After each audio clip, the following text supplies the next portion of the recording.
चिल्लू पार के बाहुबली,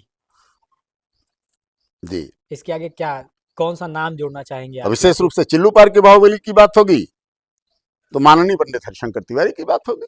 हाँ, प्राण दान की अपील पे ये अगर कोई कहता हो कि पंडित हरिशंकर तिवारी के लिए बूथ कैप्चरिंग जी। होती थी तो यह बात आप लोगों को सिरे से खारिज करना चाहिए। तमाम गांव कछारांचल में ऐसे थे जहां बूथ कैप्चरिंग श्यामलाल यादव जी के लिए चाहिए। माननीय पंडित हरिशंकर तिवारी से मेरा वैचारिक तालमेल नहीं था कि अगर भारतवर्ष की राजनीति का अपराधीकरण हुआ है तो उसकी पृष्ठभूमि चिल्लू पार ने तैयार किया है। राजेश त्रिपाठी को टिकट पंडित हरिशंकर तिवारी ने दिलवाया था और इस समाज की दुर्दशा और दुर्गति के लिए अगर कोई जिम्मेदार है तो ब्राह्मण थे। कांग्रेस और जनसंघ के राजनैतिक प्रतिद्वंदिता या राजनैतिक विरोध का परिणाम था मेरे पिता की हत्या। सुरक्षित है कांग्रेस की खूनी गुंडागर्दी का परिणाम है टाउन एरिया बड़ालगंज चेयरमैन की हत्या। प्रखर हिंदुवादी नेता, युवाओं में शुमार हमारे साथ प्रेम शंकर मिश्र जी हैं। हम बातचीत करेंगे। काफी लंबी राजनीतिक यात्रा है।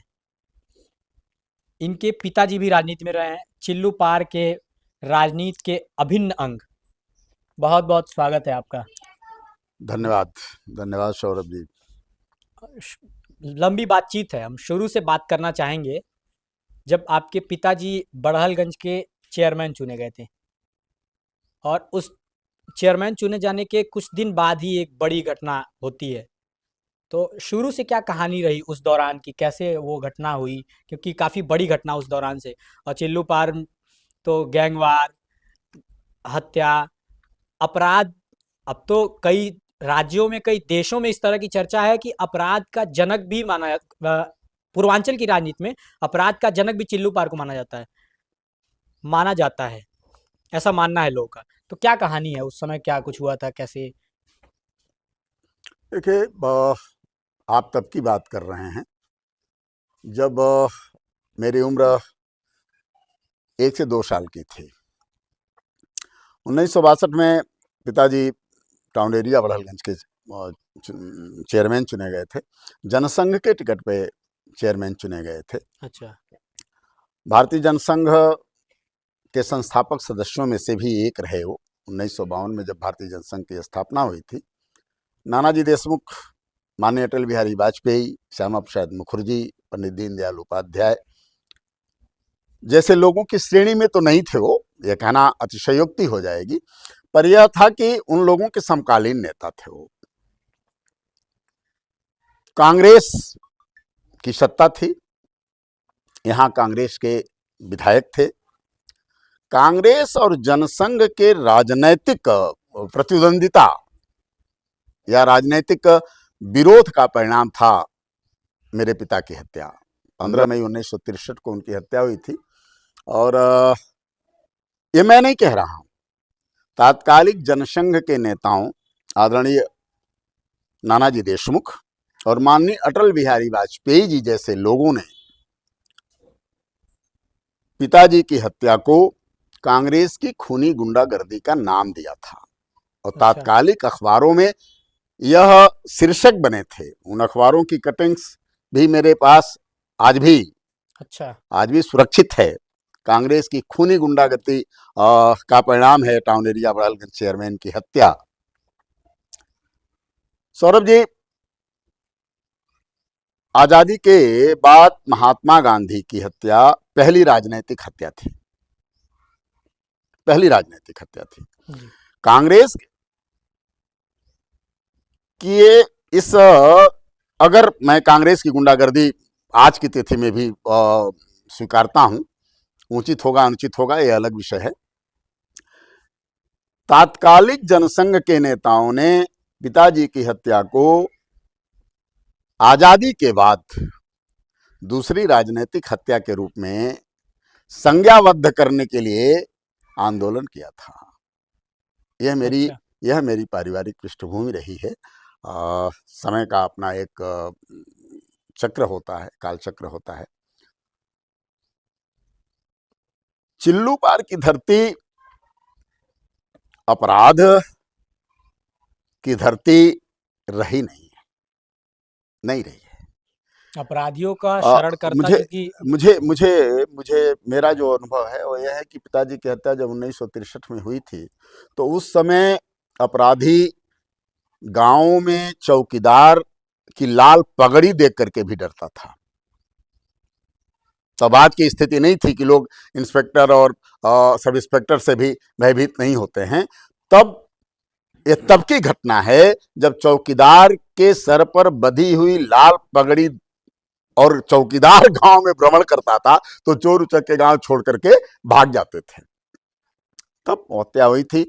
एक लंबा सिलसिला चला था, बहुत दुर्भाग्यपूर्ण क्या उम्र कालखंड था। आपकी उम्र क्या रही होगी उस दौरान मेरी जब उम्र ये घटना हुई? जब पिताजी की हत्या हुई थी मैं मात्र 2 वर्ष का था। 26 अप्रैल सन 1961 मेरा डेट ऑफ बर्थ है। 15 मई सन 1963 को उनकी हत्या हुई थी।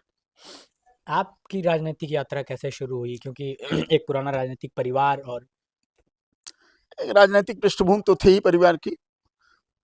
जब हम लोग प्राइमरी स्कूल में जाना शुरू किए थे, उसी समय से संघ की शाखाओं में जाना शुरू किए थे। मुझे लगता है कि मैं कक्षा 6 या 7 का छात्र रहा हूँगा कि आरएसएस की का जो प्रथम शिविर लगता है, जिसे आईटीसी कहा जाता है, जी, मैंने आईटीसी कर लिया था गोरक्षनाथ मंदिर में, गोरखपुर में जाकर के। कक्षा 6 या 7 में पढ़ रहा था। होते होते जब 1977 में जब इमरजेंसी का जो काल था, उस इमरजेंसी के काल में संघ के बड़े पदाधिकारी जी, रात को कभी 12 बजे आ जाते थे, कभी 1 बजे आ जाते थे, कभी 2 बजे आ जाते थे। एक्चुअली सबकी गिरफ्तारी के लिए उस समय शासन और प्रशासन सक्रिय था, तो अच्छा, उससे बचने के लिए लोग आते थे। हम बच्चे थे, हम इंटरमीडिएट के छात्र थे, लेकिन तब भी मेरी ड्यूटी लगती थी उनको सुरक्षित स्थान तक पहुंचाने के लिए। उन्हें सुबह का नाश्ता पहुंचाना, शाम का भोजन पहुंचाना, ये सब मैंने 1977-78 में किया था। और 78 में जब मैं इंटरमीडिएट फाइनल ईयर का स्टूडेंट था नेशनल इंटर कॉलेज बड़हलगंज में, तो छात्र राजनीति मैंने शुरू की थी विद्यार्थी परिषद के माध्यम से। अखिल भारतीय विद्यार्थी परिषद के माध्यम से मैंने अपनी राजनीतिक यात्रा शुरू की थी। हिंदुवाद में जुड़ाव कब ज़्यादा बढ़ा और कितने स्तर तक जा चुका था वो? क्योंकि आप कई हिंदुवादी संगठनों में देखिए, कार्य कर चुके हैं। संघ या भारतीय जनसंघ, बाद के दिनों में भारतीय जनता पार्टी, इन्हें तो हिंदुत्व का केंद्र माना ही जाता है। कहा तो यही जाता है, सच्चाई भी है, जी, सच्चाई भी है। तो स्वाभाविक रूप से चूंकि मैं संघ परिवार का रहा हूं, संघ परिवार का हूं, तो हिंदुत्व तो रग रग में है, इसमें कहीं दो राय नहीं है। लेकिन उस हिंदुत्व का मतलब कट्टरवाद से नहीं है। जी। उस हिंदुत्व का मतलब सर्वे भवन्तु सुखिनः से है, सर्वधर्म समभाव से है, विश्व बंधुत्व से है, वसुधैव कुटुंबकम से है। और मैं उस हिंदुत्व का पोषक हूँ। मैंने एक सवाल किया कि राजनीति में कैसे आपकी एंट्री हुई थी, तो आपने संघ का नाम लिया। क्या संघ में राजनीतिक शिक्षा दी जाती है? जी नहीं, संघ में राजनीतिक शिक्षा नहीं दी जाती है। शुरुआत चूँकि आपने संघ से किया, तो इसलिए मेरा ये सवाल था। मैं स्पष्ट कर दूं, संघ राजनीति नहीं करता, लेकिन संघ राष्ट्रवाद की बात करता है। संघ राष्ट्रवाद की बात करता है। और जब हम राष्ट्र प्रथम, देश प्रथम का नारा देते हैं, तो स्वाभाविक रूप से जहां हमारी प्रत्येक सांस लोकतंत्र में राजनीति से प्रभावित है, वहां हमारी प्रत्येक कार्य पद्धति भी राजनीति से प्रभावित तो होगी। और जब हमारी प्रत्येक सांस, प्रत्येक कार्य पद्धति, जीवन का प्रत्येक क्षेत्र राजनीति से प्रभावित होगा, तो हम स्वयं को राजनीति से अलग कर लें, यह कैसे संभव हो सकता है? चिल्लू पार के बाहुबली, जी, इसके आगे क्या, कौन-सा नाम जोड़ना चाहेंगे आप, या फिर आपको क्या लगता है कि क्या रहा इस सामान्यतया बहुत स्पष्ट है। जब बाहुबली की बात होगी, और विशेष रूप से चिल्लू पार के बाहुबली की बात होगी, तो माननीय पंडित हरिशंकर तिवारी की बात होगी। आप कभी उनके समर्थक रहे? हाँ, 1985 में जब वो पहली बार चुनाव लड़ने चिल्लू पार विधानसभा क्षेत्र में आए, जेल में थे, जेल में थे। आगरा से जब उन्हें देवरिया जेल ले जाया जा रहा था, तो डिग्री कॉलेज के गेट पर वे कुछ क्षणों के लिए रुके थे। जी, हम सबको बुलाया गया था। हम उस समय यूनिवर्सिटी से अपनी शिक्षा पूरी करके एलएलबी की, और कचहरी की तैयारी में थे, वकालत करने का मन था। उसी बीच वह घटना घटती है कि वे आते हैं, हम लोगों को भी बुलाया जाता है प्राणदान की अपील पे। जी। उन्होंने समूचे चिल्लू पार से प्राणदान की अपील की थी। कांग्रेस की सरकार थी, उनके ऊपर राशुका लगा हुआ था, वे देवरिया जेल ले जाए जा रहे थे। प्राणदान की अपील पर हम सारे लोग सन 1985 में उनसे जुड़े, इसमें कहीं दो राय नहीं है। दूसरा कारण था, और मुझे लगता है सबसे महत्वपूर्ण कारण था, कि 1985 में भारतीय जनता पार्टी ने उनके विरुद्ध कोई प्रत्याशी यहां चिल्लू पार से नहीं उतारा। भारतीय जनता पार्टी ने अगर कोई प्रत्याशी उतारा होता तो शायद हम लोग भारतीय जनता पार्टी एक के तरह से प्रत्याशी भाजपा को का उतारा। समर्थन प्राप्त था उनको। इसकी कोई घोषणा नहीं थी। भारतीय जनता पार्टी ने 1985 के चुनाव में ऐसी कोई घोषणा नहीं की थी कि वो पंडित हरिशंकर तिवारी को अपना समर्थन दे रही है। प्रत्याशी ना उतारा जाना तो उधर ही इशारा जाता है। प्रत्याशी न उतारा जाना कई कारण हो सकते हैं। हो सकता है कोई सक्षम प्रत्याशी न मिला हो, या कोई लड़ने के लिए तैयार न हुआ हो, या तात्कालिक स्थितियां बहुत अच्छी न रही हो, कई कारण हो सकते हैं। प्राणदान वाला क्या शर्त था, मैं समझ नहीं पाया उसको ठीक से जरा। एक्चुअली वे जेल में थे, जी। कांग्रेस की सरकार थी, माननीय वीर बहादुर सिंह जी प्रदेश के मुख्यमंत्री हुआ करते थे, और ठाकुरवाद ब्राह्मणवाद की जो राजनीति गोरखपुर में उसके वर्षों पहले से चल रही थी, 85 के पहले से 85 के पहले से चल रही थी, उस ठाकुरवाद और ब्राह्मणवाद की राजनीति में कहीं न कहीं वीर बहादुर सिंह जब मुख्यमंत्री थे तो पंडित हरिशंकर तिवारी को स्वयं के जान का खतरा, स्वयं पर एक खतरा महसूस हो रहा था। जेल में थे, इससे बड़ी बात और क्या हो सकती है कि उन्हें जेल में रखा गया। जेल में रखा गया था, वे जेल से चुनाव लड़ रहे थे, तो इसलिए उन्होंने प्राणदान, चिल्लू पार के लोगों से अपेक्षा की थी कि मेरी हत्या हो सकती है, मेरी हत्या हो सकती है, तो अगर आप मुझे वोट देते हैं तो आपका एक वोट, आपका एक मतदान जो मेरे पक्ष में होगा, वह मेरे लिए प्राणदान से कम नहीं होगा। आगरा से देवरिया जाते वक्त आप चश्मदीद थे जब तिवारी जी आए थे इधर? जी जी बिल्कुल चश्मदीद। क्या स्थिति थी उस दौरान की बिल्कुल जब चश्मदीद। जेल में से वो आए थे? उन्हें रोडवेज की बस से पुलिस आगरा से देवरिया ले जा रही थी, और आगरा से देवरिया जाते हुए उनके आग्रह पर, या चाहे जैसे भी हो, उस रोडवेज की बस ने अयोध्या से बड़हलगंज होते हुए राम जानकी मार्ग को पकड़ा था देवरिया जाने के लिए, और बड़हलगंज चूंकि राम जानकी मार्ग के मध्य में आता था, वे अयोध्या से छावनी से मुड़े और बड़हलगंज होकर के देवरिया जा रहे थे। स्वाभाविक रूप से बड़हलगंज डिग्री कॉलेज के वे शायद प्रबंधक हो चुके थे या प्रबंधक होने वाले थे, उनको लोगों ने रोक लिया था, उसी बीच मुलाकात हुई। थोड़ा सा पीछे चलते हैं तो सीरियल वाइज चलेंगे हम। 1962 की बात हो रही थी, चेयरमैन आपके पिताजी चुने गए थे यहाँ से बड़हलगंज से, जी विधानसभा पे आते हैं। 1952 में पहला चुनाव शायद चिल्लू पार में हुआ था। जी जी तो जी जी। कैसे, क्या राजनीति रही उस दौरान, आपको कुछ जानकारी होगी उस बारे में? अब यह जानकारी का जो स्रोत है मेरे पास, वो दो चीजें हैं। जी। एक तो बुजुर्गों ने जो बताया, और दूसरा यह मेरा सौभाग्य है कि 1948 से लेकर 14 मई सन 1963 तक, मैंने पिताजी की हत्या के एक दिन पहले तक, पिताजी की डायरी मेरे पास है। अच्छा। वे प्रतिदिन जब घर लौटते थे तो सुबह से लेकर के और सोने के पूर्व तक की गतिविधियों को जी। वो लिखते थे, और मेरा जो राजनीतिक मार्गदर्शन हुआ वह उन्हीं डायरियों से हुआ है, उसी लेखनी से हुआ है। 1952 में पहला चुनाव था, पहला आम चुनाव था आजादी के बाद। पंडित भृगुनाथ चतुर्वेदी जी कांग्रेस के प्रत्याशी थे जी। और वे चुनाव जीते थे। हमारे पहले विधायक पंडित भृगुनाथ चतुर्वेदी थे, वो चुनाव जीते थे। बाद के दिनों में फिर राजनीति आगे बढ़ती चली गई। कैलाशवती देवी यहाँ विधायक चुनी गई, बाबू कल्पनाथ सिंह कई बार विधायक चुने गए, फिर पंडित हरिशंकर तिवारी का दौर आया।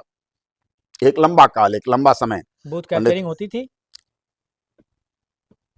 आप उसे बूथ कैप्चरिंग का नाम दे सकते हैं, दे सकते हैं। मुझे भी अगर यह कहने में मैं गुरेज ना करूं, निश्चित रूप से कहीं कहीं जहां ब्राह्मण बाहुल्य जो एरिया था, उन बूथों पर ब्राह्मणों का एक तरह से कब्जा होता था। जहां यादव बाहुल्य एरिया थे, ऐसा नहीं है। अगर कोई कहता हो कि पंडित हरिशंकर तिवारी के लिए बूथ कैप्चरिंग होती थी, तो यह बात आप लोगों को सिरे से खारिज करना चाहिए। बूथ कैप्चरिंग सिर्फ पंडित हरिशंकर तिवारी के लिए नहीं होती थी। तमाम गांव कछारांचल में ऐसे थे जहां बूथ कैप्चरिंग श्यामलाल यादव जी के लिए भी होती थी। छपरा, बेलवा, गहिरा घाट, ऐसे तमाम गांव ऐसे थे, लगभग पैरेलल स्थिति थी। अगर यहाँ 14, 15, 16 बूथ पंडित हरिशंकर तिवारी के लिए बहुत मजबूत थे, तो कछारांचल में 15-20 बूथ ऐसे भी थे जो विपक्षियों के लिए भी बहुत मजबूत थे। चाहे वो श्यामलाल यादव का जमाना रहा हो या राम कुबेर यादव जी एक बार चुनाव लड़े थे यहाँ से जनता पार्टी से, वो गजब का चुनाव था। 85 वाले स्थिति चुनाव की बनती क्या स्थिति रही, उसमें बूथ कैप्चरिंग का क्या सीन था? नहीं, 85 वाले चुनाव में तो बूथ कैप्चरिंग संभव ही नहीं था। सरकार थी कांग्रेस की, पंडित हरिशंकर तिवारी के प्रखर विरोधी कह सकते हैं आप, कट्टर विरोधी कह सकते हैं आप। वीर बहादुर सिंह जी उत्तर प्रदेश के मुख्यमंत्री थे। अच्छा, पूरी सरकार पंडित हरिशंकर तिवारी के खिलाफ थी। पंडित हरिशंकर तिवारी जेल में थे, इसलिए 1985 के चुनाव में तो बूथ कैप्चरिंग पर सोचा भी नहीं जा सकता था। हाँ, उनके प्राणदान की अपील पर चिल्लू पर एक तरफा इनके साथ था। कांग्रेस के प्रत्याशी थे मार्कंडेय चंद जी। मार्कंडेय चंद जी स्वयं विधायक हुआ करते थे धुरियापार से, और 1985 में वे चिल्लू पार से कांग्रेस के प्रत्याशी थे। वो भी बाहुबली नेता थे भाई, उनका भी नाम बाहुबलियों में लिया जाता है। तो ऐसी स्थिति में किसी भी दल का समर्थक, किसी भी प्रत्याशी का समर्थक कोई बूथ कैप्चर कर ले, ये संभव नहीं था। तो तिवारी जी से वैचारिक मिलाप के बाद 1985 में आप समर्थन में आए, उसके बाद कितने दिनों तक आप रहे उनके साथ? उनकी राजनीति में कितना? मैं बहुत स्पष्ट कर दूं, ये गलतफहमी किसी के भी दिमाग में हो तो निकल जाना चाहिए। कोई वैचारिक तालमेल नहीं था उनकी राजनीति का, और राजनीति के अतिरिक्त जो उनका कार्यक्षेत्र था वो बिल्कुल अलग विषय था। उससे मेरा कोई लेना देना नहीं था, कोई लेना देना नहीं था। बतौर समर्थक माननीय पंडित हरिशंकर तिवारी ने यह प्रयास जरूर मेरे लिए किया था कि मैं उनके ठीके पट्टे में भी सम्मिलित होऊं और आर्थिक दृष्टिकोण से भी मैं सोचूं, लेकिन वह मेरा विषय नहीं था और मैंने साफ मना कर दिया था उन्हें। राजनीतिक दृष्टिकोण से चुनाव में हम उनके साथ थे, 1985 में उनके साथ थे। उसके बाद भारतीय जनता पार्टी के प्रत्याशी आए भी, तो परिस्थितियां इस तरह की नहीं बन पाई, और अंततः 1992 के चुनाव में मैंने भारतीय जनता पार्टी से टिकट मांगा। अच्छा, पहली बार? पहली बार 6 दिसंबर 1992 को वो ढांचा गिरा था। 1993 में चुनाव हो रहा था, और 1993 में मैंने पहली बार भारतीय जनता पार्टी से टिकट मांगा था। और भारतीय जनता पार्टी के तात्कालिक प्रदेश अध्यक्ष थे माननीय राजनाथ सिंह जी, शायद इंटरव्यू वही ले रहे थे। और उन्होंने मुझे आश्वस्त किया था, 1993 में आश्वस्त किया था कि चिल्लू पार के टिकट पर आपका अधिकार बनता है, निश्चित रूप से भविष्य में आपको अपना प्रत्याशी बनाया जाएगा। वैचारिक आधार पर हमारा पंडित हरिशंकर तिवारी से कोई तालमेल नहीं था। अगर 1993 में भारतीय जनता पार्टी ने टिकट दिया होता तो 1993 में मैं उनके खिलाफ प्रत्याशी रहा होता। बिना वैचारिक तालमेल के उस दौरान, क्या 1985 के दौरान भी ठीके पट्टे का कार्य उनका चल रहा था? क्योंकि बिना मैं 1985 के पहले जी पंडित हरिशंकर तिवारी के विषय में जो मुझे जानकारियां हैं वह दंत कथाओं पर आधारित हैं, किंवदंतियों पर आधारित हैं, परस्पर मेल मिलाप या परस्पर भेंट पर आधारित नहीं है। उनको लेकर के मेरा व्यक्तिगत रूप से कोई अध्ययन नहीं था। गोरखपुर यूनिवर्सिटी में छात्र राजनीति करता था, लेकिन गोरखपुर की छात्र राजनीति 2 भागों में विभक्त थी। एक ब्राह्मणवाद से जो लोग जुड़े हुए थे वे उनके प्रति समर्पित थे, जो लोग ठाकुरवाद से जुड़े हुए थे वे वीरेंद्र शाही जी के प्रति समर्पित थे। लेकिन हमारी विचारधारा जो थी या हमारा विद्यार्थी परिषद जो था वो इन दोनों से अलग था। एक तीसरी धारा थी हम लोगों की गोरखपुर विश्वविद्यालय की राजनीति में। इस नाते 1985 से पहले मेरा कोई जुड़ाव नहीं था, न ही उनकी नीतियों से या उनकी कार्य पद्धति से मेरा कोई लेना देना था। 1.5 दशक बाद भी चलेंगे, उसके पहले हम जान लेते हैं उस 1.5 दशक के दौरान की क्या चीज़ें थी। क्या उत्तर प्रदेश की राजनीति चिल्लू पार से डील होती थी, तय की जाती थी यहाँ चीज़ें? मैं इस बात से इनकार नहीं कर सकता कि सबसे पहले चिल्लू पार की धरती से लेकर और प्रदेश के भिन्न भिन्न हिस्सों में अगर मैंने पूरी चुनौती के साथ यह कहा कि अगर भारतवर्ष की राजनीति का अपराधीकरण हुआ है तो उसकी पृष्ठभूमि चिल्लूपार ने तैयार किया है। 85 के बाद या पहले? 85 के बाद। 85 के पहले तो मैंने कहा आपसे कि मेरा पंडित हरिशंकर तिवारी से कोई लेना देना नहीं था। और 85 के पहले की जो राजनीति रही है, विधानसभा स्तर की जो राजनीति रही है, उसमें हमारे जैसे लोगों का कोई हस्तक्षेप भी नहीं था। मेरी उम्र 23-24 साल थी, 23-24 साल की उम्र थी। उसके पहले के विधानसभा स्तर की राजनीति में कोई हस्तक्षेप नहीं था। ये तो अपराध की बात हो गई, हम राजनीति की बात कर रहे थे। राजनीति डील होती थी या उत्तर प्रदेश की सरकारें और बनाई बिगाड़ी जाती थी? मैं आपके सवाल पे लौट रहा था। चिल्लूपार की राजनीति में यह परिवर्तन आया है 1996 में। 1996 में जब जरूरत महसूस हुई, जब मिश्रित सरकारों का दौर आया है जी, तो निश्चित रूप से यह कहा जा सकता है कि पंडित हरिशंकर तिवारी ने चिल्लूपार की राजनीतिक सत्ता को एक दिशा दिया, एक मजबूती दी। और पंडित हरिशंकर तिवारी जी के जुड़े होने के नाते सत्ता से कई सारे लोगों की सरकारें बनी। क्या परिवर्तन रहा, जरा बताएंगे एक दो परिवर्तन उस दौरान की प्रदेश राजनीति में? जैसे माननीय कल्याण सिंह जी का एक नाम ले लेते हैं। माननीय कल्याण सिंह जी का मैंने वह जमाना देखा है सौरभ बाबू जी, क्योंकि आप एक लंबी बात कर रहे हैं।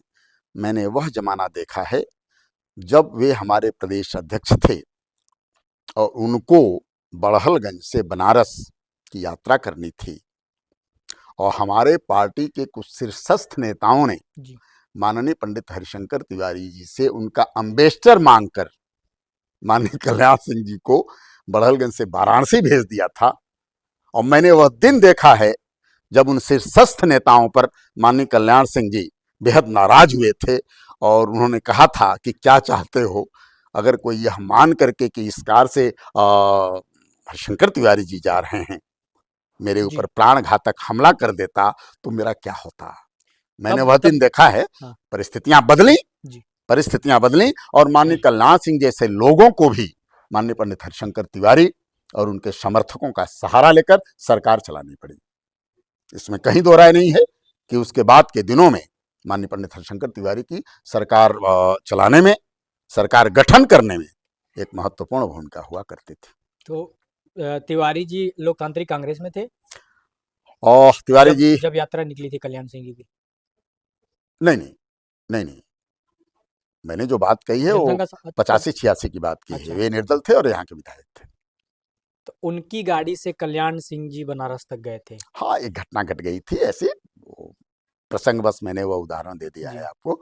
उनकी गाड़ी, उन्हें पता नहीं था कि ये उनकी गाड़ी है। अगर उन्हें पता रहा होता बड़हलगंज में कि उनकी गाड़ी है तो कतई नहीं ले गए होते, क्योंकि बाद में वो नाराजगी तो मैंने अपने आंखों से देखी। अच्छा, क्या स्थिति रही उस समय की, किस तरह से वो नाराजगी? निश्चित रूप से उन सबके दिमाग में था, वे लोग मान के चल रहे थे, शायद यही सच्चाई भी थी कि कारण चाहे जो भी रहा, मैं पंडित हरिशंकर तिवारी का प्रशंसक भी हो सकता हूं एक संदर्भ में।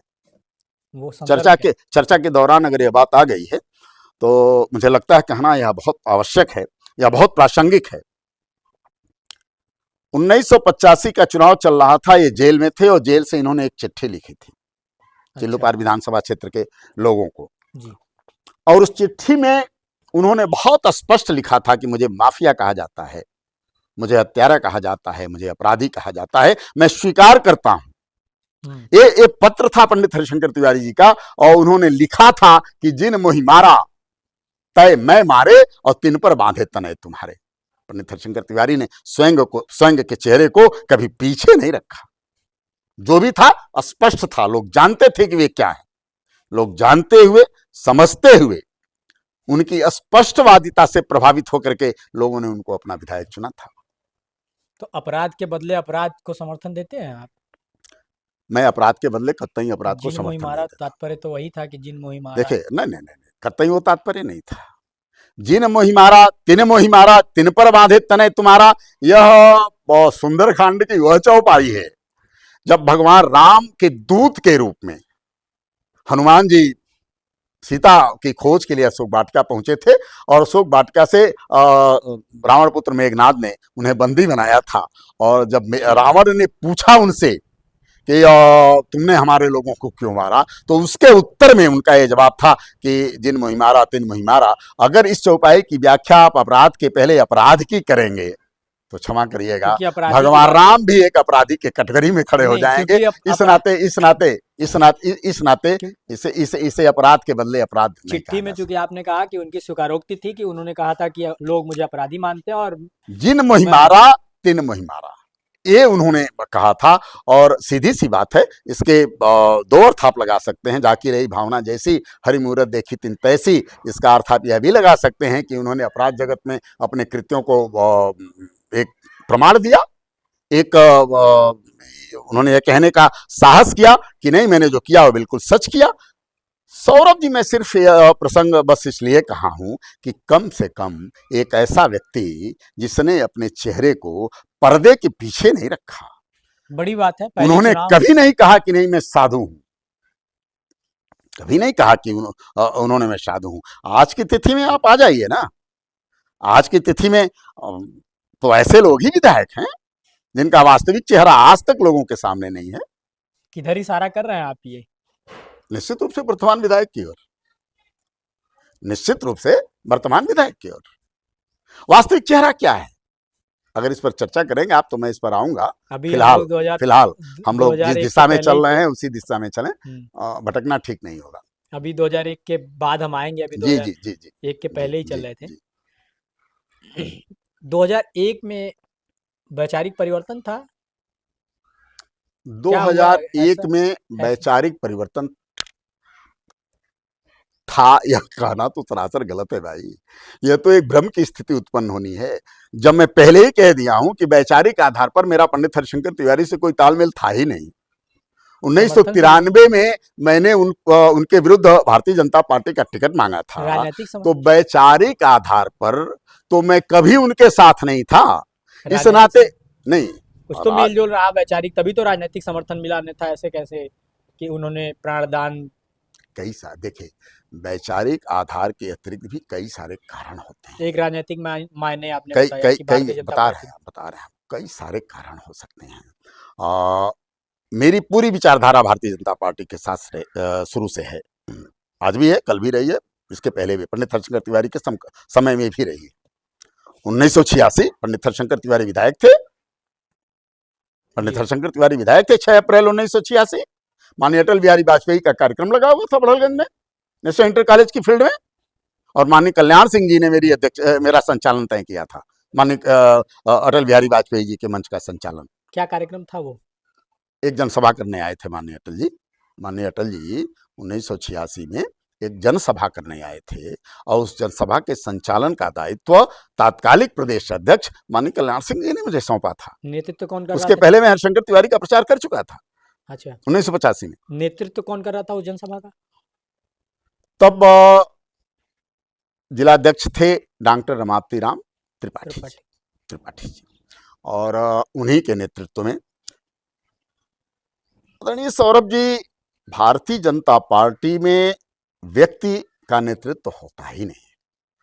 भारतीय जनता पार्टी सामूहिक नेतृत्व वाली पार्टी है। नहीं, जनसभा की बात कर रहा था मैं उसी पे आ रहा हूँ। भारतीय जनता पार्टी सामूहिक नेतृत्व की पार्टी है, और उस समय भी एक सामूहिक नेतृत्व था। कार्य संचालन की दृष्टि से एक कोई ना कोई प्रमुख तो होता ही है जी। तो जो प्रमुख भूमिका थी, स्वाभाविक रूप से भारतीय जनता पार्टी के जिलाध्यक्ष थे आदरणीय डॉक्टर रमापति राम त्रिपाठी थी जी, उनकी थी। तात्कालिक नेताओं में भाई शिव प्रताप शुक्ल जी, भाई अष्टभुजा शुक्ल जी, और भी तमाम लोग। अचानक से उनके हरिशंकर तिवारी के विरोध में आप आ गए 2001 में, विपक्ष में आ गए, क्या कहानी रही? देखिए, विरोध में तो 1993 में मुझे टिकट मिला होता तब भी मैं लड़ता। मुखरित होने का कारण आप जानना चाहें तो मैं बताने की चेष्टा करूं आपसे। उनके विरोध में मैं मुखरित होता हूं सन 2001 में। निश्चित रूप से कारण पूरी तरह व्यक्तिगत था। 2001 में यह कहने का कोई साहस नहीं करेगा, लेकिन कारण पूरी तरह से व्यक्तिगत था। राजनीति में मेरी राजनीतिक महत्वाकांक्षाएं ऐसी नहीं थी कि मैं विधानसभा का चुनाव लड़ूं। मैं पेशे से वकील हूं, वकालत करता हूं। था एक व्यक्तिगत कारण था जिनके नाते मुझे पंडित हरिशंकर तिवारी के विरोध में मुखरित होना पड़ा। 2001 में ही नींव पड़ी थी मुक्ति पथ की। जी, 2001 में ही नींव पड़ी थी मुक्ति। आप संस्थापक सदस्यों में रहे? बिल्कुल। कागजी खानापूर्ति अगर आप देखेंगे तो मैं संस्थापक सदस्य था। वास्तविकता खानापूर्ति या फिर वास्तविकता? नहीं, वास्तविकता तो सौरभ जी बिल्कुल अलग हट करके है। वास्तविकता तो यह है कि मुक्ति पथ पर श्मशान के सुंदरीकरण का जो विचार आया वो सबसे पहले नेशनल मेडिकल स्टोर के मालिक श्री केदार दुबे जी के मन में आया था, व्यापार मंडल के लोगों के मन में आया था। इन लोगों ने मुक्ति पथ पर एक बड़ी सी होर्डिंग भी लगा दिया था कि यहाँ विश्रामालय बनेगा, यहाँ चबूतरे बनेंगे, ये होगा वो होगा। लगभग होर्डिंग लगने के 5-6 महीने बाद तक ये लोग वहाँ कुछ करा नहीं पाए और फिर उस अभियान को हमने अपने हाथों में लिया। राजेश त्रिपाठी को अध्यक्ष बनाना मेरी सबसे बड़ी भूल थी शायद। अगर मुझे यह आभास रहा होता कि उसका राजनीतिक उपयोग हुआ होता तो निश्चित रूप से मुक्ति पथ सेवा संस्थान के अध्यक्ष राजेश त्रिपाठी नहीं रहे होते, कोई और रहा होता। कल्पनाथ सिंह का कुछ योगदान था मुक्ति पथ निर्माण में? माने कल्पनाथ सिंह का शुरुआती योगदान तो ऐसा कुछ नहीं था। यह सही है कि मुक्ति पथ जिस जमीन पर निर्मित हुआ है तो वह जमीन भारत सरकार की जमीन है, आज भी है। 1978 या उससे पहले की किसी बाढ़ में कुटिया निरंजन दीप शाह पूरी तरह नदी में विलीन हो गया था। अब बाबू कल्पनाथ सिंह का यह सद प्रयास था कि कोटिया निरंजन दीप शाह के लोग उस जमीन पर बसाए गए थे और तब से वो लोग उस जमीन पर बसे हुए हैं। उनकी आड़ में आज तो तमाम लोग बसे हुए हैं। बाबू कल्पनाथ सिंह सकारात्मक दृष्टिकोण से एक बहुत ऊंची सोच के व्यक्ति थे। मुक्ति पथ की कहानी बहुत लंबी हो जाएगी। सच्चाई यह है कि मुक्ति पथ, सौरभ जी, कुछ ना कुछ तो दबा रहे हैं। नहीं, जो मैं दबा रहा हूं वह इसलिए दबा रहा हूं कि वह आत्म प्रशंसा की परिधि में चली जाती हैं बातें। किसी को भी आत्म प्रशंसक होना मैं बेहतर नहीं मानता। इस नाते कुछ चीजें दबा रहा हूं क्योंकि वह मेरी स्वयं की पीठ थपथपाने जैसी स्थिति हो जाएगी। चलिए एक घटना बताते हैं आपको। जब यह हुआ कि वहाँ निर्माण करना है तो सबसे पहले उस भूमि को एक्वायर करना था। 35,000 रुपया मैंने अपने अकाउंट से निकाला मुक्ति पथ के लिए। 35,000 रुपया मैंने अपने अकाउंट से निकाला और उस पूरी जमीन को बांस और बल्लियों से घेरा गया उस पैसे से और कटीले तार के बाड़ लगाए गए। बाद के दिनों में उन 35,000 के प्रतिफल स्वरूप आप कह लीजिए, कमेटी ने, मुक्ति पथ सेवा संस्थान ने कहा कि आपके पिताजी के नाम पर एक गेट, जो सबसे प्रमुख गेट है श्मशान जाने का, वो आपके पिताजी के नाम पर स्थापित किया जाए तो कैसा रहेगा। हमने कहा आप लोग देख लीजिए। तो आप देखेंगे जो पहला गेट है श्मशान पर जाने के लिए बड़ा वाला, वह स्वर्गीय श्री चंद्रदेव मिश्र के नाम पर स्थापित किया गया। किसी और राजनीतिक व्यक्ति की प्रतिमा लगने की भी बात हुई थी वहाँ मुक्ति पथ में? किसी राजनीतिक व्यक्ति की प्रतिमा लगने की बात वहाँ नहीं हुई थी।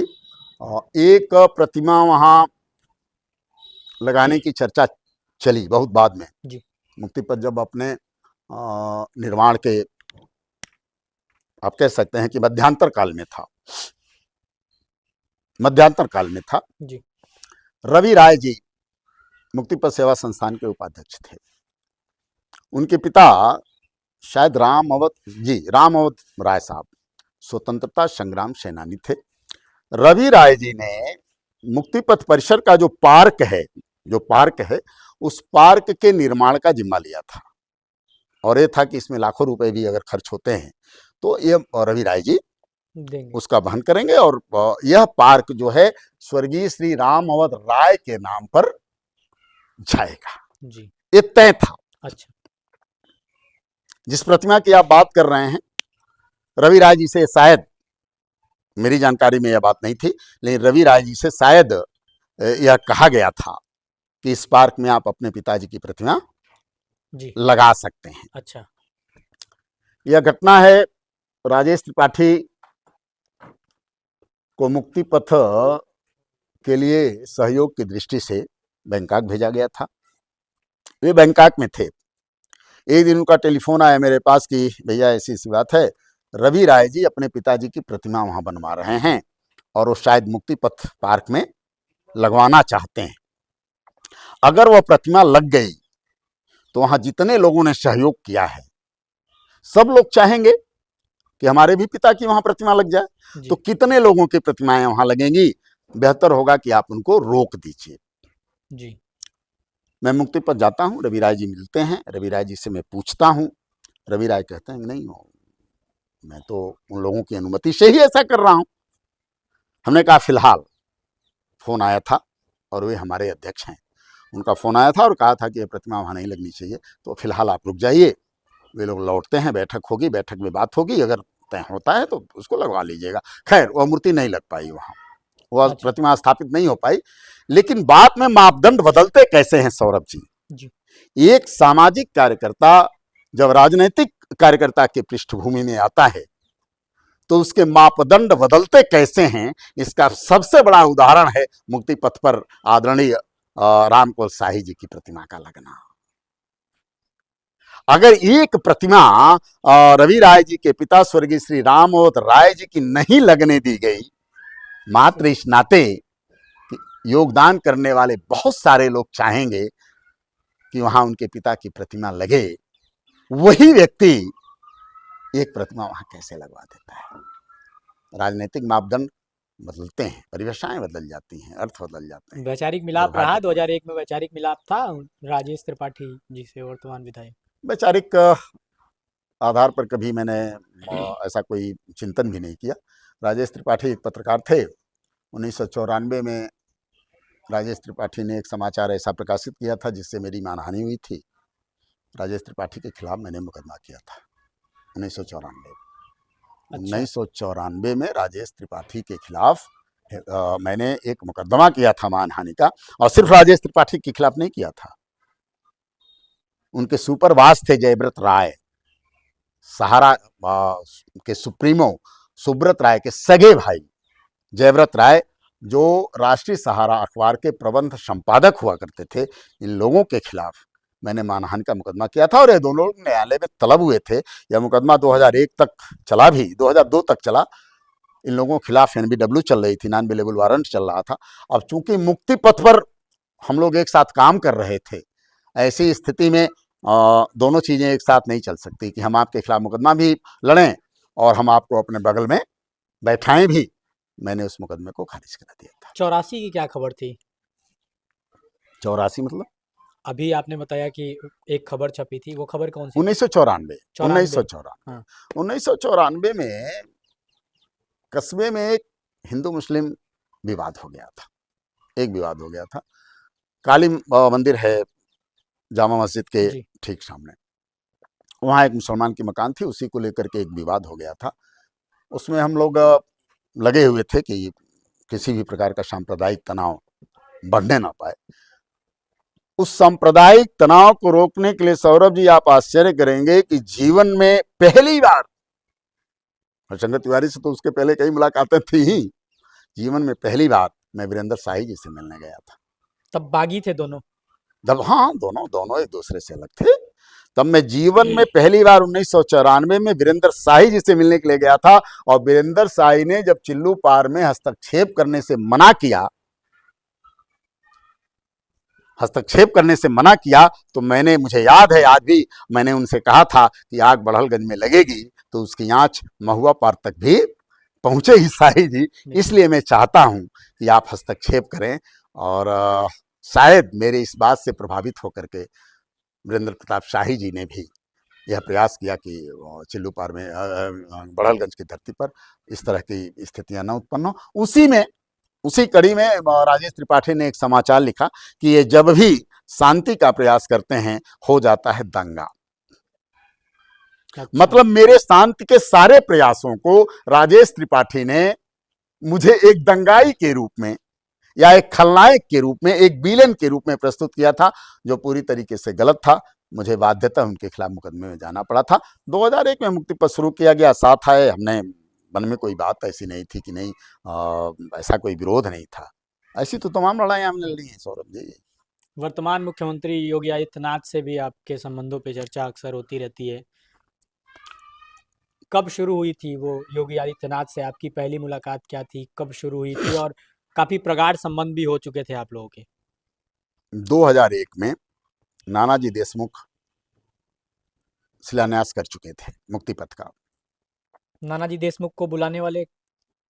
नानाजी देशमुख को यहाँ आने के पीछे की जो पृष्ठभूमि है वो ये है कि एक दिन राजेश जी ने हमसे पूछा कि भैया शिलान्यास के लिए कोई बड़ा नाम नहीं मिल पा रहा है, तो यदि आपका आदेश होता तो हम लोग पंडित हरिशंकर तिवारी से ही बात कर लेते। ये 2001 की घटना है। अच्छा। पंडित हरिशंकर तिवारी के खिलाफ नेतृत्व परिवर्तन महाअभियान जोरों पर था। बच्चा आपने शुरू किया था? बच्चा, हाँ मैंने शुरू किया था। यहाँ का बच्चा यह जानता था कि मैं पंडित हरिशंकर तिवारी का विरोध कर रहा हूँ। स्वाभाविक रूप से राजेश ने पूछ करके अपना फर्ज निभाया कि भैया अगर आप इजाजत देते तो पंडित हरिशंकर तिवारी से शिलान्यास करा लिया जाता।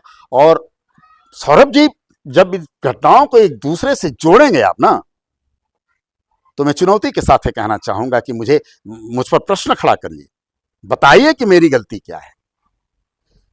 मैंने स्पष्ट कहा कि राजेश, मुक्ति पथ से राजनीति का कोई लेना देना नहीं है। मेरा विरोध प्रदर्शन राजनीतिक विरोध प्रदर्शन है, इसका व्यक्तिगत विरोध से कोई लेना देना नहीं है। पंडित हरिशंकर तिवारी अगर मुक्ति पथ का शिलान्यास करते हैं तो बतौर कार्यकर्ता मुक्ति पथ मैं उनका स्वागत करूंगा, मंच का संचालन करूंगा। बहुत स्पष्ट मैंने कहा था। उस भारी विरोध के मध्य की यह बात है। अब विरोध में यात्राएं कर रहे थे, उसके बावजूद आपने कहा कि अगर वो आते हैं तो जी मैं स्वागत करूंगा, मुक्ति पथ 10 स्वागत करूंगा। मैं स्वागत करूंगा, इसलिए कि मुक्ति पथ राजनीति का केंद्र नहीं है। मुक्ति पथ को हमें राजनीति के केंद्र से बाहर रखना है। आप समझ सकते हैं कि 2007 में जब मुक्ति पथ वाला बाबा लिख करके मुक्ति पथ को ही राजनीति का केंद्र बनाया गया, तो 2001 की मानसिकता और 2007 की मानसिकता में मैं या तो अंतर कर लेता, फर्क कर लेता, अपनी विचारधाराओं को पीछे छोड़ देता और मुक्ति पथ को राजनीति के केंद्र में स्वीकार कर लेता, या फिर विरोध व्यक्त करता। उस कसक पे आएंगे। अभी योगी जी की बात हो रही थी, योगी आदित्यनाथ से आपकी कैसे मुलाकात हुई, तो उस पे जरा एक बार प्रकाश डालें तो। मैं बता रहा था आपको कि 2001 में नानाजी देशमुख उसका शिलान्यास कर चुके थे। शिलान्यास के बाद भूमि के आवंटन की बात थी। अच्छा। कि जमीन वो भारत सरकार की, वो जमीन कैसे मिलेगी। सच्चाई है कि तब मुझको भी यह पता नहीं था कि जमीन हम कैसे ले सकते हैं। जमीन लेने की जो सामान्य प्रक्रिया होती है, उस प्रक्रिया को हमने अपनाया। इस क्षेत्र के तमाम ग्राम प्रधानों से चिट्ठी लिखवाई, सभी राजनीतिक दलों के जो महत्वपूर्ण लोग थे उनसे चिट्ठी लिखवाई। एक इतनी मोटी चिट्ठी लेकर के, चिट्ठी की फाइल लेकर के हम लोग डीएम से मिलने गए। अच्छा। मैं था, राजेश त्रिपाठी थे साथ में, और साथ में देवेंद्र प्रताप सिंह भी जी थे, एमएलसी थे। उन्होंने ही सायंकाल 5 बजे का समय लिया था डीएम से मिलने का। हम लोग डीएम से मिलने गए। डीएम ने नारकोटिक्स विभाग के कमिश्नर को फोन किया। अच्छा। और पूछा कि वो जमीन आपकी है, क्या मैं इसे दे सकता हूं। फिर यह हुआ कि नहीं, आप इसे नहीं दे सकते। और इसी प्रक्रिया में नारकोटिक्स विभाग के कार्यालय गए हम लोग, इंदिरा नगर, लखनऊ। अच्छा। हर कदम पे राजेश साथ रहे हैं। आप कह सकते हैं कि राजेश हमारे साथ रहे हैं, हम राजेश के साथ रहे हैं। इसका कोई मतलब आज की तिथि में नहीं है। इंदिरा नगर लखनऊ गए। इंदिरा नगर लखनऊ से बताया गया कि हमारा हेड ऑफिस ग्वालियर है, लेकिन ग्वालियर भी यह जमीन आपको दे नहीं पाएगी। यह जमीन अगर कोई दे पाएगा तो भारत सरकार का वित्त मंत्रालय दे पाएगा। अच्छा। वित्त मंत्री थे आदरणीय यशवंत सिन्हा जी, उनसे मिलना था। अब उनसे मिलने की कड़ी में हम लोग दिल्ली पहुंचे। उसी श्रृंखला में हम लोगों ने प्रयास किया माननीय मनोज सिन्हा जी से। अच्छा। वे सांसद थे गाजीपुर के, कि आप मिलवा दीजिए। राजनारायण पासवान जी से हम लोग मिले कि आप मिलवा दीजिए। उसी सिलसिले में योगी आदित्यनाथ जी से भी अच्छा, पहली मुलाकात 2001 में ही। 2001 में दिल्ली आवास पर उनके 123 125 नॉर्थ एवेन्यू पर हमारी पहली मुलाकात हुई। हमने आग्रह किया कि मानवर ऐसी ऐसी बात है, वह जमीन हमें यशवंत सिन्हा साहब दे पाएंगे, हम लोग मिलना चाहते हैं, मिल नहीं पा रहे हैं। अच्छा, उसी सिलसिले में चूंकि अब उस वक्त तक नेतृत्व परिवर्तन महाअभियान अपनी छटा बिखेर चुका था, जी। यहाँ से कि लखनऊ तक एक बड़ी चर्चा थी कि यार ये शख्स कौन है जो पंडित हरिशंकर तिवारी की ऐसी तैसी कर रहा है। उसी सिलसिले में योगी जी से मैं आग्रह कर बैठा, मैंने आग्रह किया कि महाराज जी मुझे एक छत्र छाया की आवश्यकता है, मैं पंडित हरिशंकर तिवारी का विरोध कर रहा हूँ, भारतीय जनता पार्टी से जुड़ा हुआ व्यक्ति हूँ, भारतीय जनता पार्टी हमें संरक्षित नहीं रख पाएगी, क्या आप मुझे अपनी शरण में लेंगे? उसी मुलाकात में या दूसरी? उसी मुलाकात। अच्छा। पहली मुलाकात अच्छा। मुलाकात में हमने कहा क्या आप मुझे शरण में लेंगे? और बड़े ही स्नेह के साथ उन्होंने कहा था कि हाँ, शरण में लेने जैसी कोई बात नहीं है, अगर आप हिंदुत्व के प्रति समर्पित हैं, विचारधारा के प्रति समर्पित हैं, तो आइए, आपका स्वागत है। हालांकि फिर हम लोगों को नाना जी की ही शरण में जाना पड़ा। अच्छा। नाना जी की ही शरण में जाना पड़ा। माननीय यशवंत सिन्हा से यह लोग हम लोगों को नहीं मिलवा पाए, ये तीनों सांसद नहीं मिलवा पाए। नानाजी देशमुख की शरण में गए, नानाजी देशमुख हम लोगों को लेकर के बड़े ही सुखद पल थे वे, सौरभ जी, बड़े ही सुखद पल थे। हम लोग सफलता की जिस ऊंचाइयों की ओर बढ़ रहे थे, नानाजी देशमुख ने सीधे फोन किया यशवंत सिन्हा को। अच्छा। और यह कहा गया कि मंत्री जी विदेश में हैं, आज रात बिरात लौटेंगे, नानाजी कल मुलाकात होगी। आपको आश्चर्य होगा, किसी को भी हो सकता है। नानाजी हम लोगों को लेकर के 3 बजे पहुंचे थे यशवंत सिन्हा के चैम्बर में।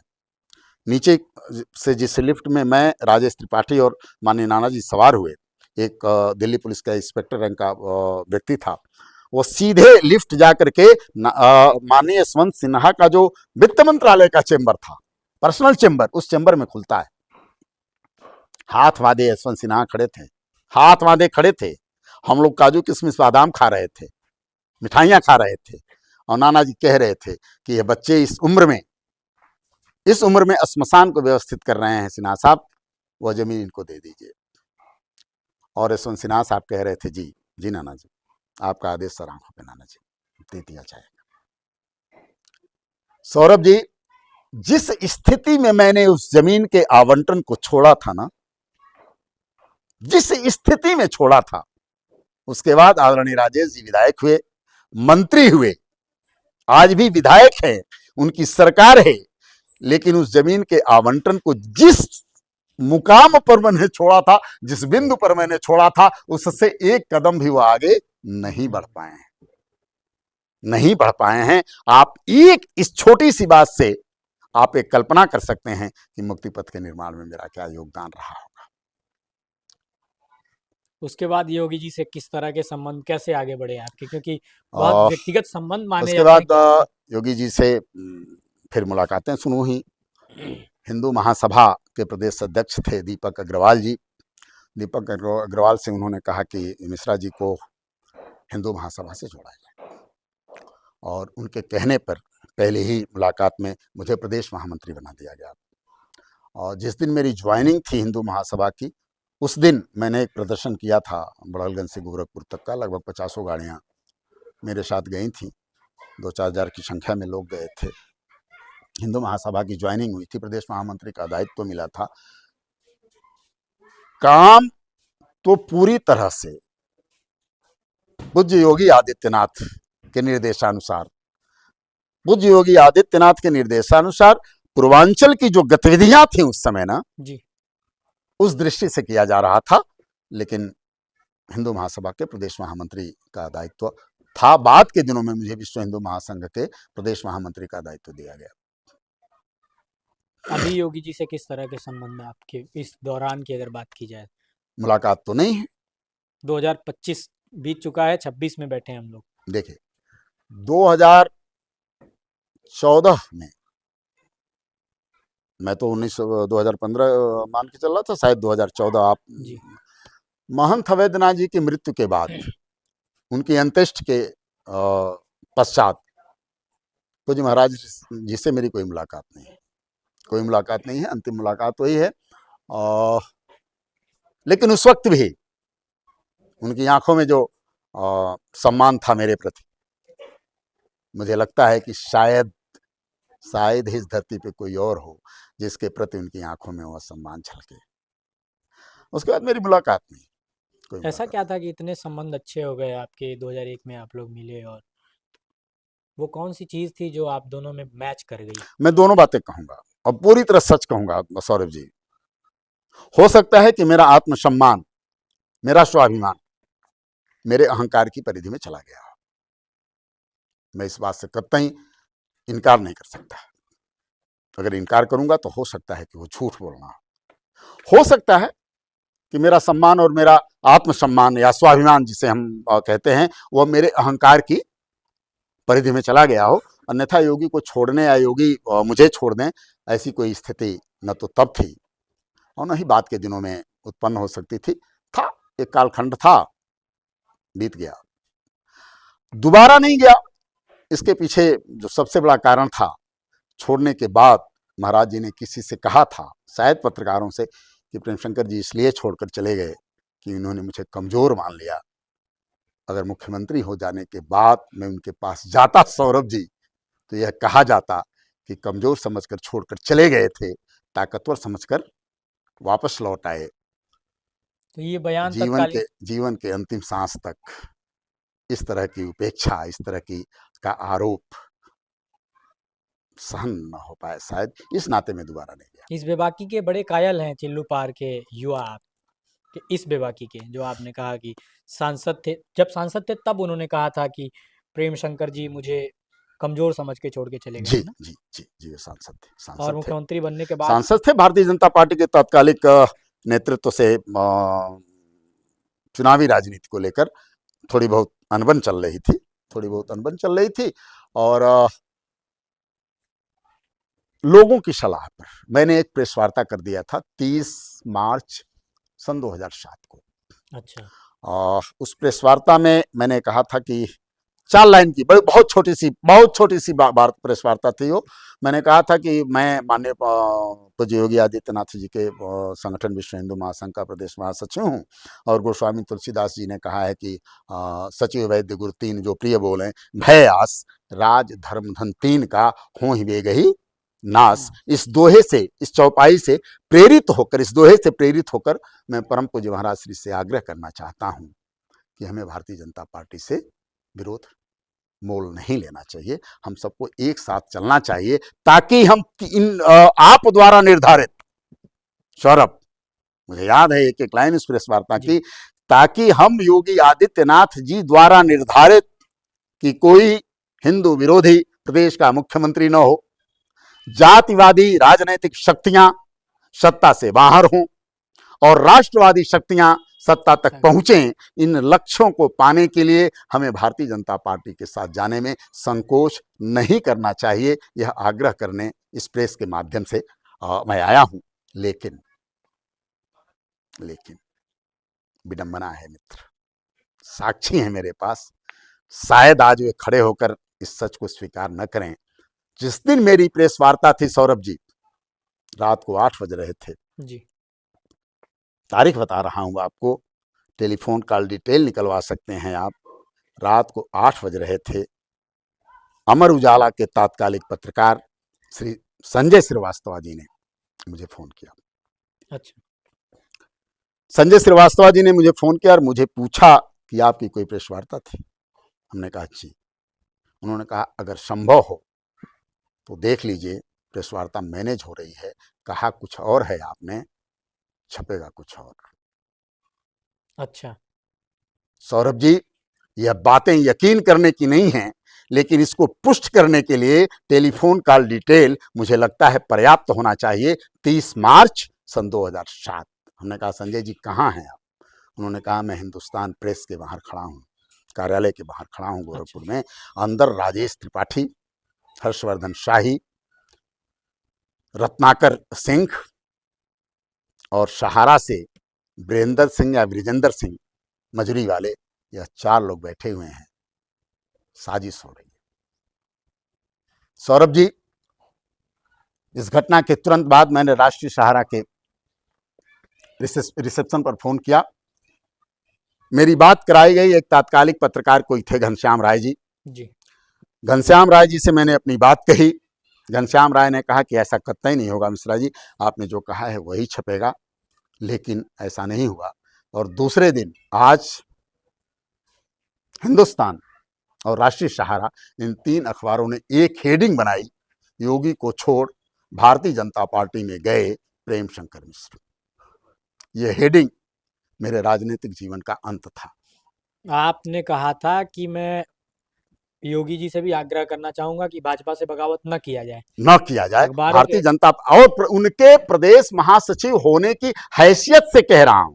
सचिव वैद्य गुरु 3 जो प्रिय बोले भय आस, राज धर्म धन 3 का हो ही बे गई नाश। इस दोहे से प्रेरित होकर कह रहा हूं, भारतीय जनता पार्टी में जाना और योगी को छोड़ना, यह क्या था? योगी भारतीय जनता पार्टी के सांसद थे। मैं भारतीय जनता पार्टी से विधान परिषद का चुनाव लड़ चुका था। हम दोनों भारतीय जनता पार्टी के नेता थे। फिर योगी को छोड़कर भारतीय जनता पार्टी में जाने की बात, यह कोई समाचार था क्या? यह एक साजिश थी। और मैं आज भी खुले मंचों से कहता हूं, यह साजिश राजेश त्रिपाठी, हर्षवर्धन शाही, रत्नाकर सिंह आज के में पत्रकार थे, और सहारा में वीरेंद्र सिंह, इन 4 लोगों की आपसी साजिश थी। बाबू मेरे, मैं जानता हूं राजेश त्रिपाठी को, बहुत ठीक से जानता हूं। तब शायद राजेश त्रिपाठी के मन में भी नहीं था कि वे चुनाव लड़ेंगे, या था, मैं नहीं जानता। चुनाव लड़े थे, लड़ाया गया था। चुनाव लड़े थे, लड़ाया गया था। यह सवाल मुझसे, बड़ा सवाल है। यह सवाल मुझसे 2014 में अमित शाह जी ने पूछा। अच्छा। 2014 में अचानक मन में आया कि मुझे संसदीय लड़ना चाहिए, और मैंने घोसी से टिकट मांगा। अच्छा। घोसी से टिकट मांगने के बाद मुझे बुलाया गया।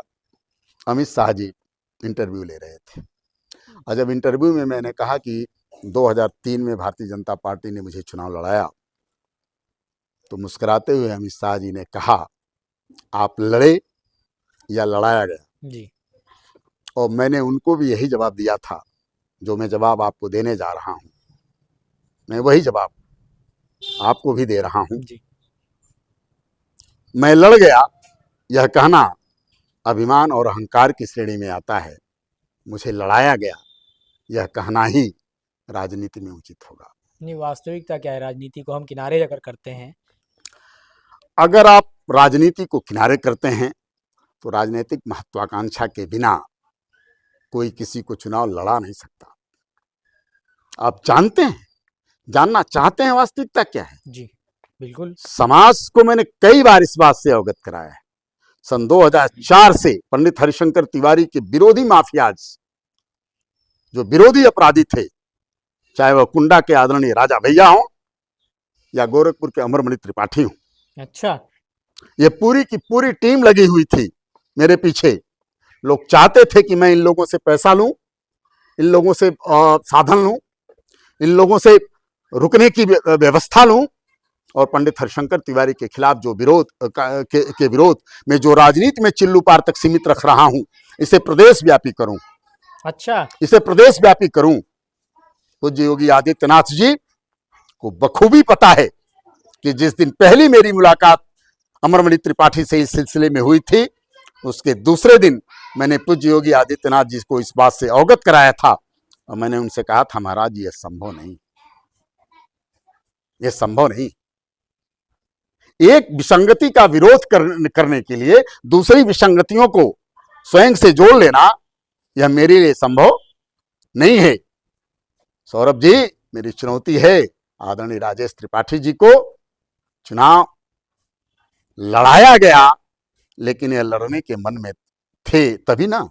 अमरमणि त्रिपाठी जैसे लोग, डॉक्टर अयूब जैसे लोग, पंडित हरिशंकर तिवारी के विरोधी सारी वे शक्तियां, जिन्हें पंडित हरिशंकर तिवारी से अलग करके नहीं देखा जा सकता, अपराध की पृष्ठभूमि में ये सारी की सारी शक्तियां राजेश जी के साथ थी। राजेश जी को चुनाव लड़ा रही थी, राजेश को पैसे दे रही थी। बाद में तो एक आध लोगों ने मुझसे कहा भी कि गलत हुआ, एक गैर पॉलिटिकल व्यक्ति को ला करके बहुत बड़ी भूल हुई प्रेम शंकर जी। लेकिन जब भूल का परिणाम आ जाता है ना, तो वह भूल सुधारी नहीं जा सकती। टिकट किस तरह से मिला था उन्हें? उन लोगों के पैसे के बल पे, या फिर किस तरह के? क्या टिकट का कुछ किस्सा आपको मालूम है? टिकट का किस्सा यह है कि मैंने तब भी कहा था, आज उससे अलग हट करके नहीं कह सकता। 2007 में मेरी एक पत्रिका आई है संघर्ष। अच्छा संघर्ष की प्रति मेरे पास होगी जी। लेकिन आसानी से उपलब्ध हो सकती है बाबू जयप्रकाश शाही के पास। अच्छा, वे 10-5 पत्रिकाएं रखें। संघर्ष में मैंने वास्तविक कारण लिखा था। मैंने बताया था लोगों को कि राजेश त्रिपाठी पंडित हरिशंकर तिवारी द्वारा प्रोजेक्ट किए जा रहे हैं। राजेश त्रिपाठी को टिकट पंडित हरिशंकर तिवारी ने दिलवाया था। सौरभ जी, ये वास्तविकता है? पूरी तरह वास्तविकता है, पूरी तरह सच्चाई, पूरी तरह सच्चाई। घटना क्या है? घटना यह है कि डॉक्टर अहमद हसन का दामाद नसीमुद्दीन सिद्दीकी, यह दोनों एक साथ बनारस जा रहे होते हैं। अहमद हसन सपा की सरकार में कैबिनेट मंत्री थे, पंडित हरिशंकर तिवारी सपा की सरकार में कैबिनेट मंत्री थे। अगल बगल बैठना था। डॉक्टर अहमद हसन का पुत्र डॉक्टर अयूब साहब को फोन करता है कि आपके वहां कोई राजेश त्रिपाठी है, उन्हें बुला लीजिए और हम लोगों को चाय पिलाइए। आप इस सच्चाई को पता करते रहिएगा और हम लोगों को चाय पिलाइए। डॉक्टर अयूब राजेश त्रिपाठी को बुलाते हैं।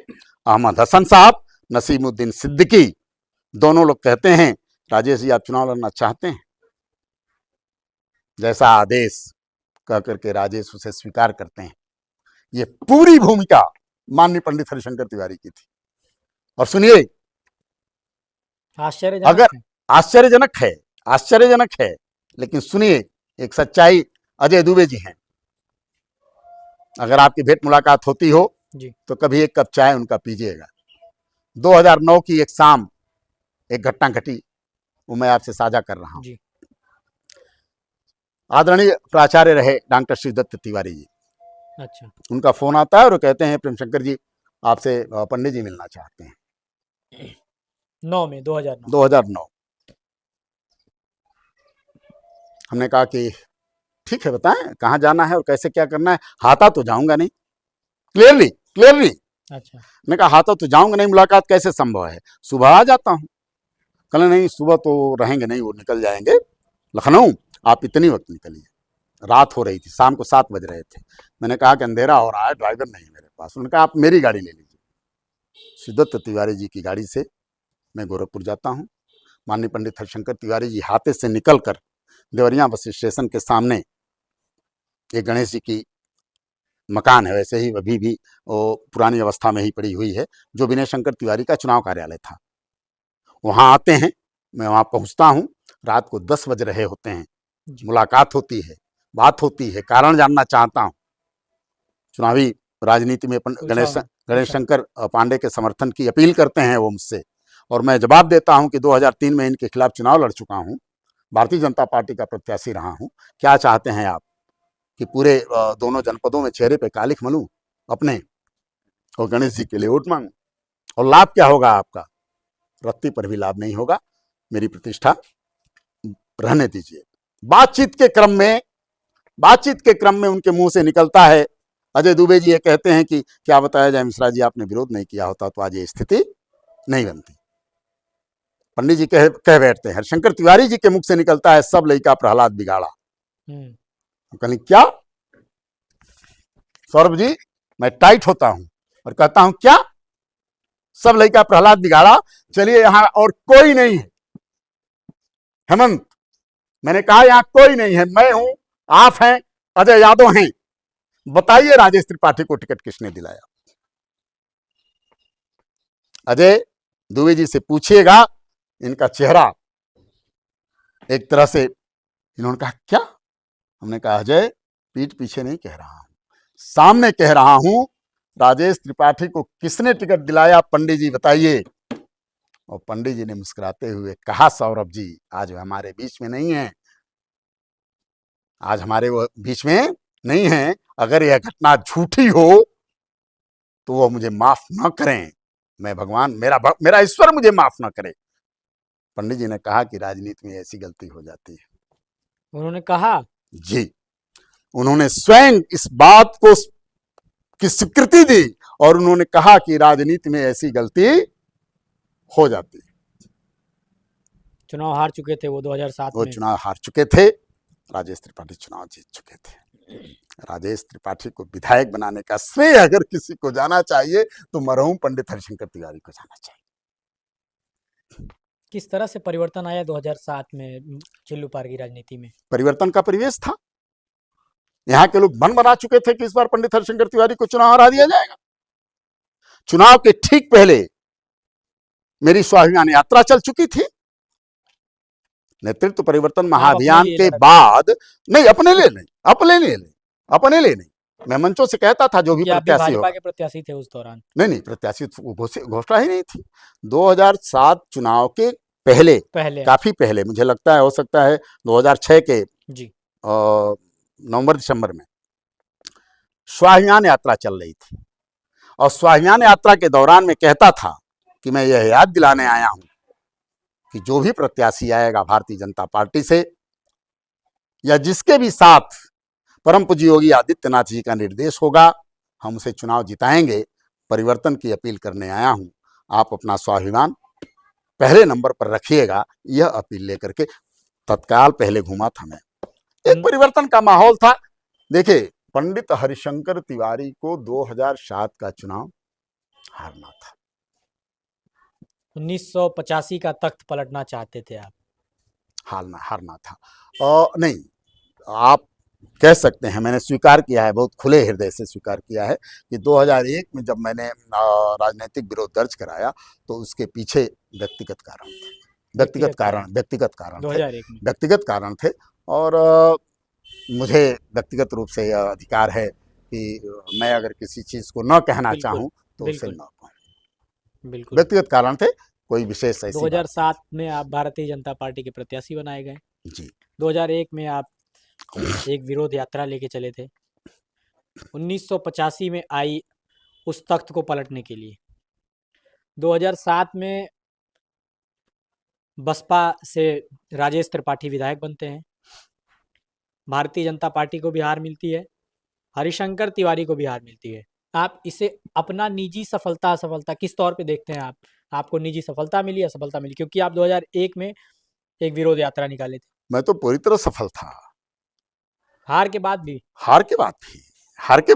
लोगों से कहता था, मैं आज नहीं कह रहा हूं, मैं तब भी कहता था कि मेरा लक्ष्य 2007 में विधायक होना तो था ही नहीं।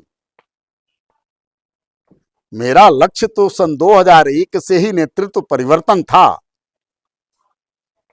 2007 में मेरा नेतृत्व परिवर्तन महाअभियान चुनाव जीता, यह मेरी प्रसन्नता का कारण होना चाहिए, मेरी नाराजगी का कारण नहीं होना चाहिए और वास्तव में मेरी प्रसन्नता का कारण था।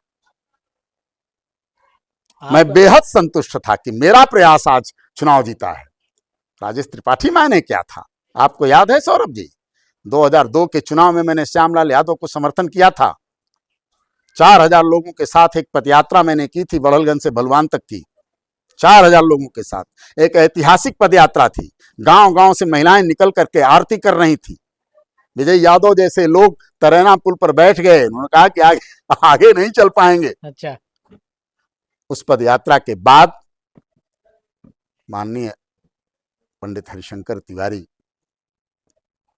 का वोट ग्राफ 2002 में बहुत तेजी से गिरा।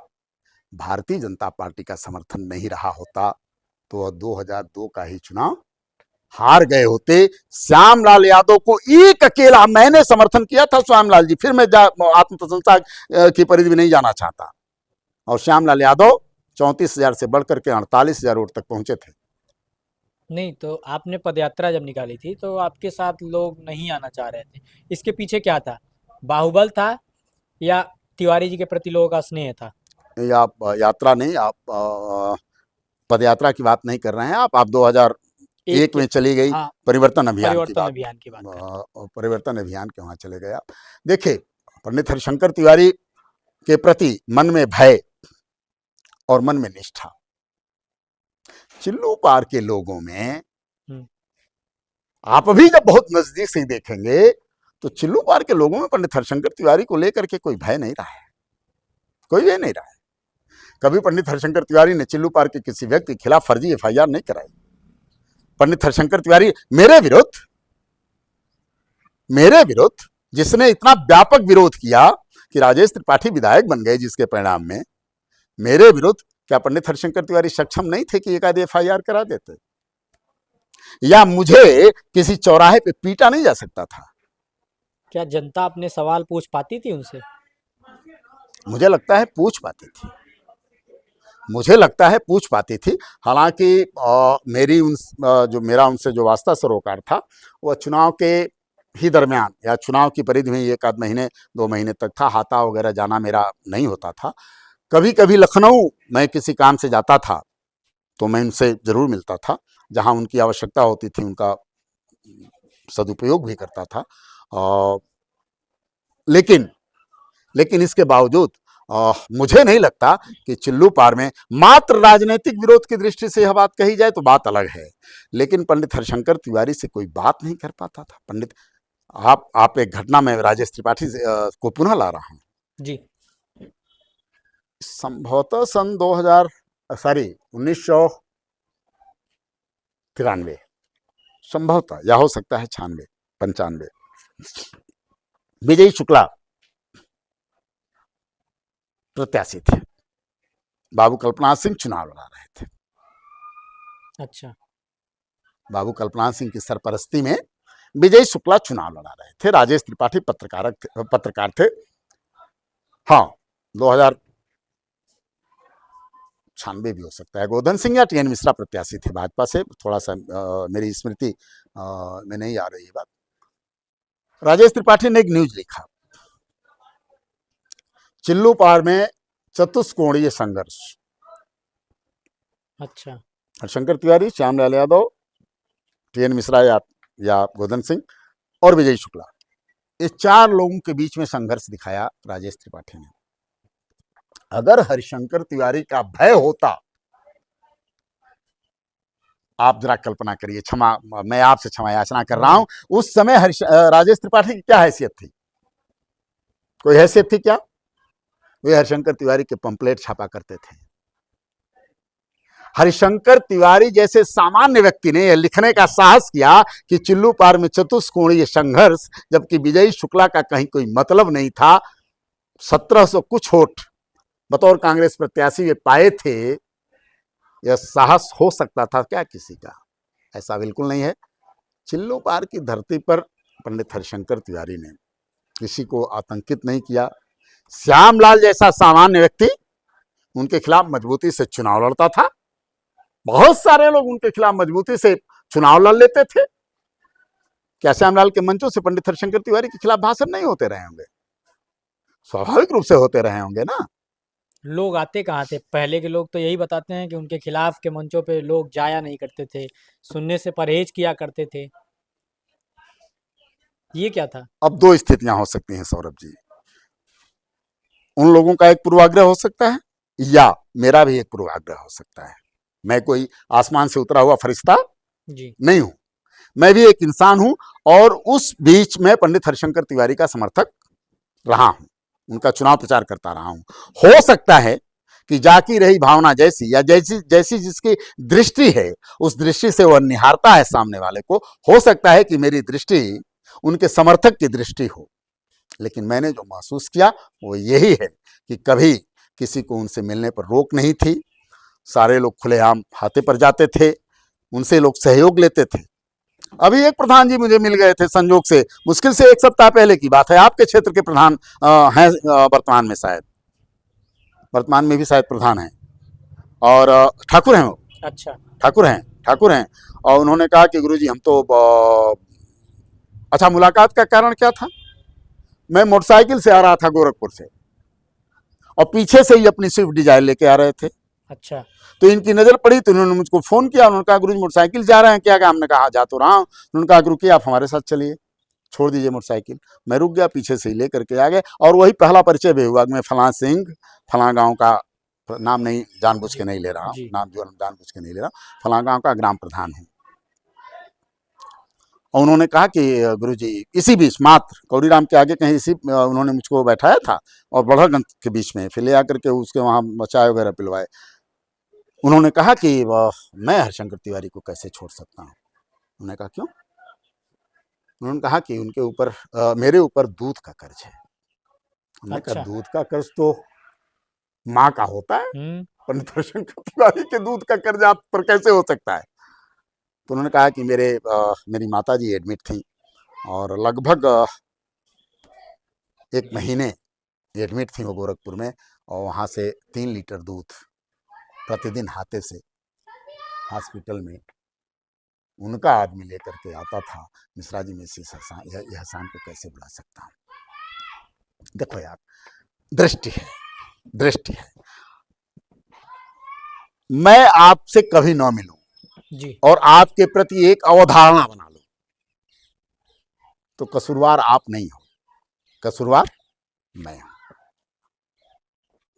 एक अवधारणा उनके खिलाफ निश्चित रूप से बनी, उसमें कहीं दो राय नहीं है, लेकिन मुझे नहीं लगता कि कभी किसी ने उनसे मिलने की कोशिश की और उसको रोक दिया गया। हाँ, अब आप जाएंगे ही नहीं। बाबू कल्पनाथ सिंह से जुड़े हुए लोग उनके पास नहीं जाते थे, बाबू गोवर्धन सिंह से जुड़े हुए लोग उनके पास नहीं जाते थे, श्यामलाल जी से जुड़े हुए लोग उनके पास नहीं जाते थे। तो एक अवधारणा उन लोगों की हो सकती है, मैं उस पर कोई टीका टिप्पणी नहीं। दोनों किस्से हमने भी सुने हैं, क्योंकि क्षेत्र के होने के नाते, एक बाहुबली और एक जननेता। चूंकि आपने कहा एक आदर्शवादी सोच के व्यक्ति थे कल्पनाथ सिंह, और ऊंची सोच के व्यक्ति थे। हाँ हाँ, बिल्कुल बिल्कुल बिल्कुल, आदमी में उससे इनकार नहीं। हरिशंकर तिवारी की भी उसी तरह की गतिविधियों से आपने कुछ अवगत कराए। दोनों बागी थे, किस तरह से दोनों बागी कैसे हुए? मतलब नहीं, बागी से तात्पर्य क्या है आपका? 85 में दोनों लोग चुनाव लड़े थे? नहीं, बाबू कल्पनाथ सिंह प्रत्याशी नहीं थे। या राजेश त्रिपाठी को चुनाव लड़ाने में उनका योगदान था? हाँ हाँ, उसमें कहीं दो राय नहीं। तो जायज हुआ बागी हुए। एक दूसरे के विरोधाभासी आप कह सकते हैं ना, एक दूसरे के विरोधी रा- कहना चाहते हैं आप। मानिए हरिशंकर मानिए, तिवारी और बाबू कल्पनाथ सिंह एक दूसरे के विरोधी थे, ऐसा कहना चाहते हैं आप? बागी नहीं, बागी शब्द क्या? बागी शब्द का उच्चारण अक्सर वहां किया जाता है जहां किसी से बगावत कर रहे हैं, राजनीतिक बगावत तो कर ही रहे थे। एक दूसरे के खिलाफ राजनीतिक बगावत का शब्द दिया जा सकता है। राजनीतिक बागी रहे। एक दूसरे के विरुद्ध राजनीतिक बगावत नहीं, बागी शब्द का इस्तेमाल करोगे आप तो राजनीति से फिर बागी थे, वो राजनीति से बागी नहीं थे। दोनों लोग राजनीतिक व्यक्ति थे, हाँ, एक दूसरे के विरुद्ध राजनीतिक बगावत में थे।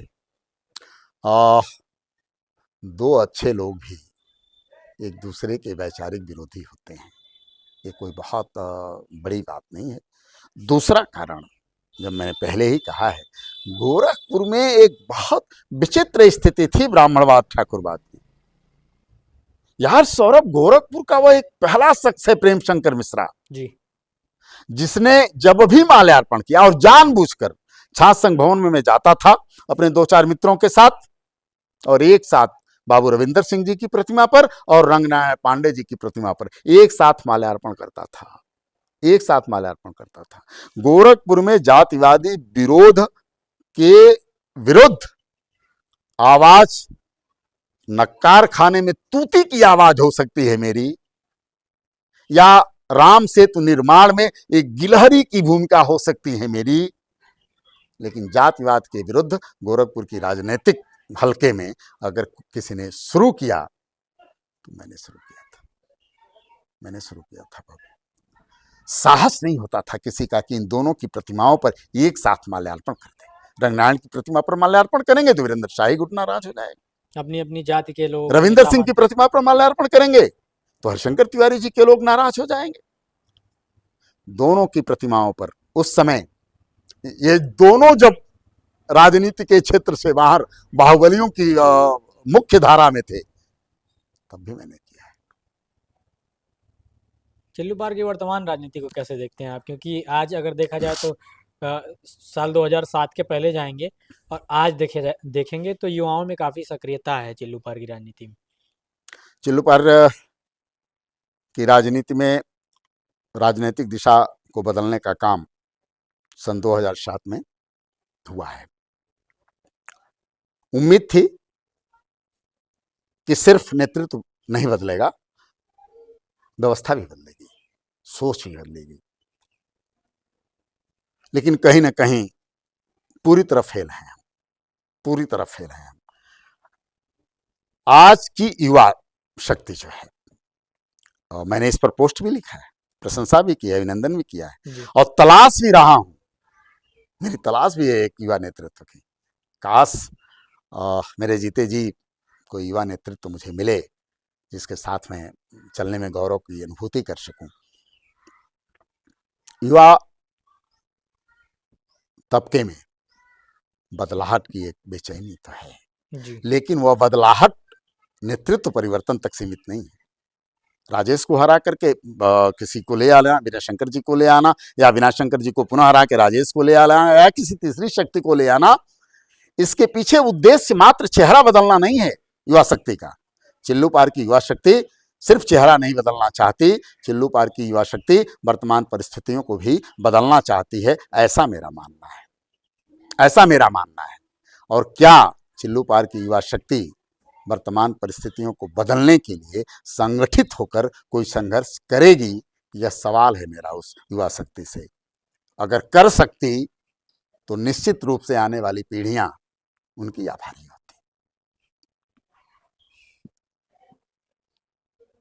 चिल्लू पार के 2027 के चुनाव को कैसे देखते हैं आप? भारतीय जनता पार्टी से आज भी आप जुड़े हैं? एक सवाल तो पहले ये है, आज भी आप भारतीय जनता पार्टी से जुड़े हैं? सवाल है ये। हाँ हाँ, बिल्कुल बिल्कुल बिल्कुल बिल्कुल जुड़ा हूँ।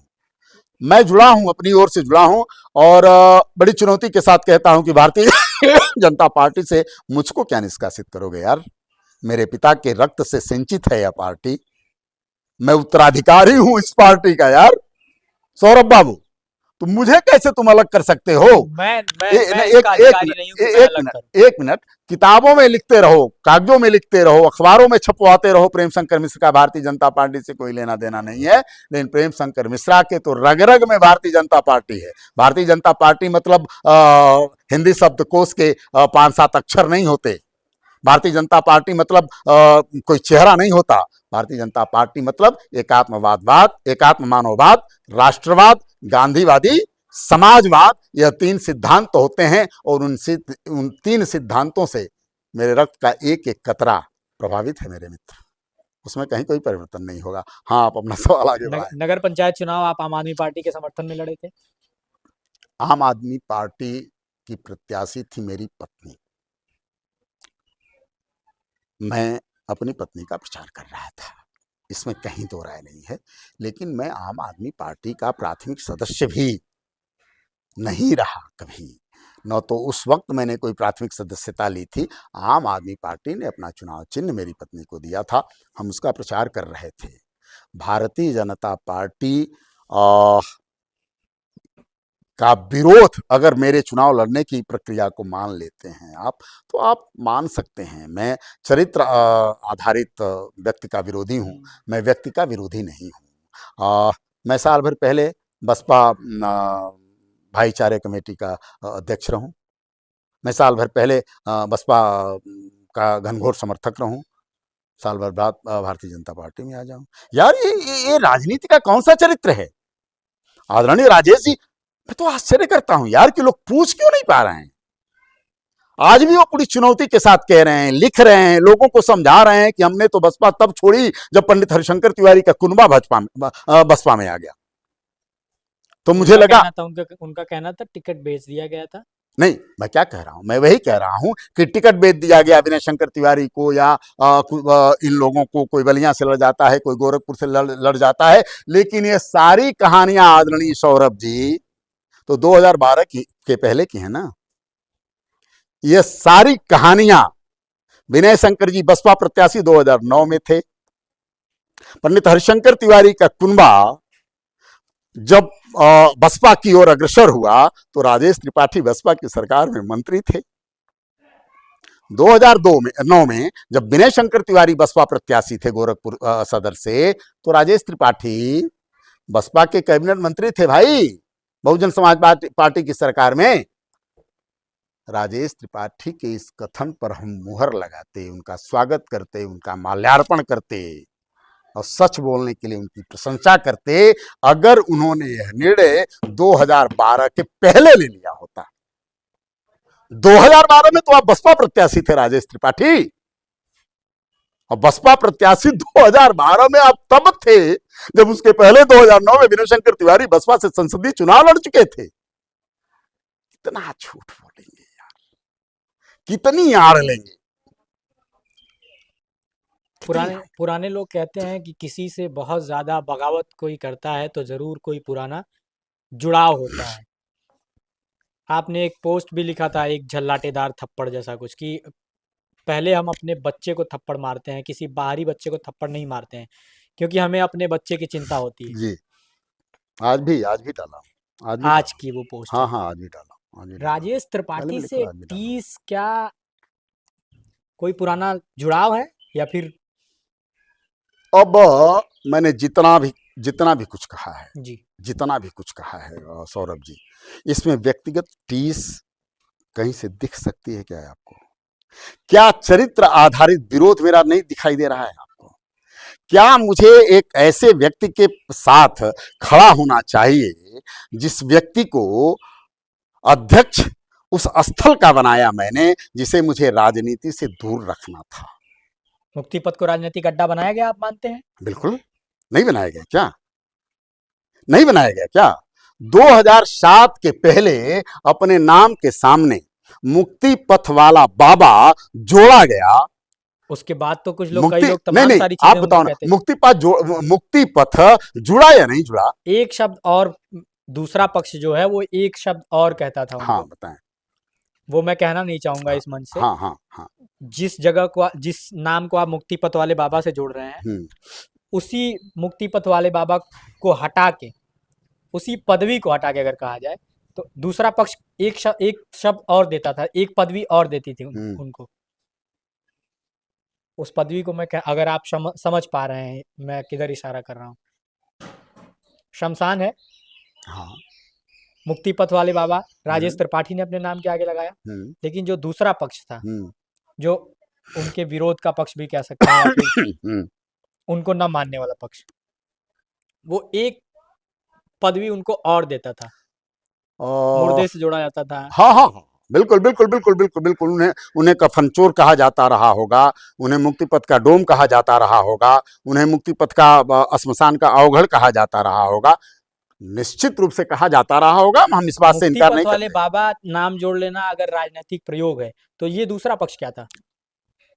दूसरे पक्ष को भी तो राजनीति करने का अधिकार है ना, या नहीं? अगर आप हिंदू वोटों का ध्रुवीकरण कर रहे हो तो समाजवादी पार्टी को मुस्लिम वोटों के ध्रुवीकरण का अधिकार है या नहीं है?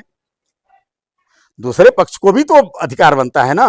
यदि हम किसी गलत रास्ते का चयन करके किसी मंजिल तक पहुंचना चाहते हो तो उससे छोटा और उससे भी गलत रास्ते पर चल करके हमारा राजनीतिक प्रतिद्वंदी उस मंजिल तक पहुंचने की कोशिश क्यों नहीं करेगा मेरे भाई? इसमें दिक्कत क्या है? और आप कहां दूध के धुले हो गए? सामने वाला है गंदा, मान लेते हैं एक क्षण के लिए। सौरभ जी, मैंने कई बार इस बात को कहा है कि बहुत पहले किसी ने छेड़खानी की हो तो किसी द्वारा की गई छेड़खानी किसी को बलात्कार का अधिकार नहीं दे देती, या किसी की छेड़खानी के आड़ में आप अपने द्वारा किए गए बलात्कार को जायज नहीं ठहरा सकते। बिल्कुल नहीं ठहरा सकते। वो कोई भी हो, वो मैं भी हूं। अगर मेरे साथ भी ऐसा कुछ हो, कोई घटना घटी हो, तो मैं अपने आप को उससे अलग नहीं करता। चलिए मैं मान लेता हूं टीस नहीं है, लेकिन इसके पहले जो बात थी जी, क्या कोई बहुत पुराना, बहुत निजी लगाव था उनसे कि इतना ज्यादा विरोध हमेशा? नहीं, राजेश त्रिपाठी से मेरा निजी लगाव कोई नहीं था, कभी नहीं रहा। राजेश त्रिपाठी बतौर सामान्य पत्रकार फिर वही बातें होंगी कि आत्म प्रशंसा की परी। घटना सुन लीजिए। सोमवार की सुबह वशिष्ठ दुबे मुझे एक पायलट कलम देते हैं। पायलट जी। सफेद रंग की कलम होती थी, 10 रुपए में मिलती थी। पायलट कलम देते हैं वशिष्ठ दुबे, जीवित हैं पूछिएगा। जी। और तब बस स्टेशन यहाँ था मुरलीधर दुबे के ठीक सामने।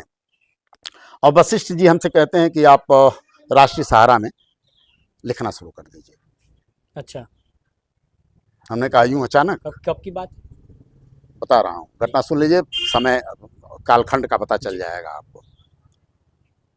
वे कहते हैं कि आप आज जा करके हर्षवर्धन शाही से मिल लीजिए। कुमार कुल्फी हाउस गोलघर के ऊपर राष्ट्रीय सहारा का एक छोटा सा कार्यालय था। मैं हर्षवर्धन शाही से मिलने जाता हूँ। हर्षवर्धन शाही से मैं कहता हूँ कि मुझे एक कलम दी गई है और ये निर्देश दिया गया है। उनका प्रेमशंकर जी स्वागत है आपका, और हमें एक पत्रकार की ज़रूरत है बड़हलगंज से। लेकिन एक बात बताएं, आप रोज जाते हैं बड़हलगंज? हमने कहा नहीं, मैं सोमवार को आता हूँ, शनिवार को जाता हूँ। तो कहने फिर समाचार कैसे आ पाएगा? समाचार कैसे आ पाएगा? हमने कहा कि हर्षवर्धन जी, समाचार लिखने के लिए वकालत तो नहीं छोड़ूंगा। हाँ। कहने कोई और नाम दे सकते हैं आप क्या? हमने कहा यह कलम मैं आज शाम को राजेश त्रिपाठी को सौंप दूंगा, आप देख लीजिए। सौरभ जी, वशिष्ठ द्विवेदी द्वारा दी गई वह कलम मैंने दूसरे दिन राजेश त्रिपाठी को सौंपी और राजेश त्रिपाठी राष्ट्रीय सहारा में पत्रकार बना दिए। 85 के पहले की बात है? काफी पहले की बात है। 1900 मुझे लगता है नहीं, 1900, हाँ 1985 के पहले की बात है। तो पत्रकार बनाने वाले भी आप हैं?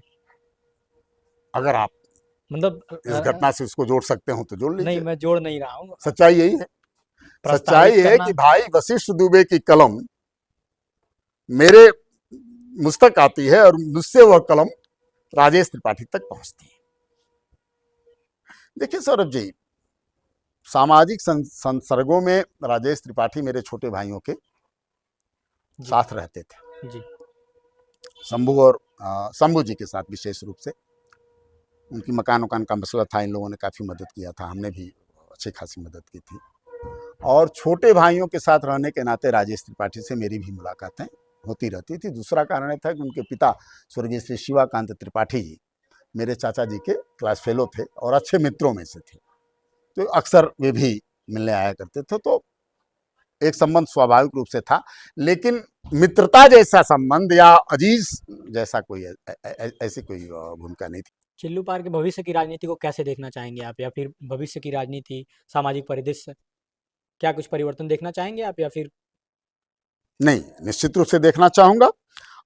परिवर्तन से मैंने पहले भी आपको अवगत करा दिया है। चेहरे परिवर्तन से परिवर्तन नहीं होता है, परिवर्तन होता है सोच के परिवर्तन से, व्यवस्था परिवर्तन से। मैं चिल्लू पार की युवा शक्ति से एक अपेक्षा करता हूँ आपके माध्यम से जी।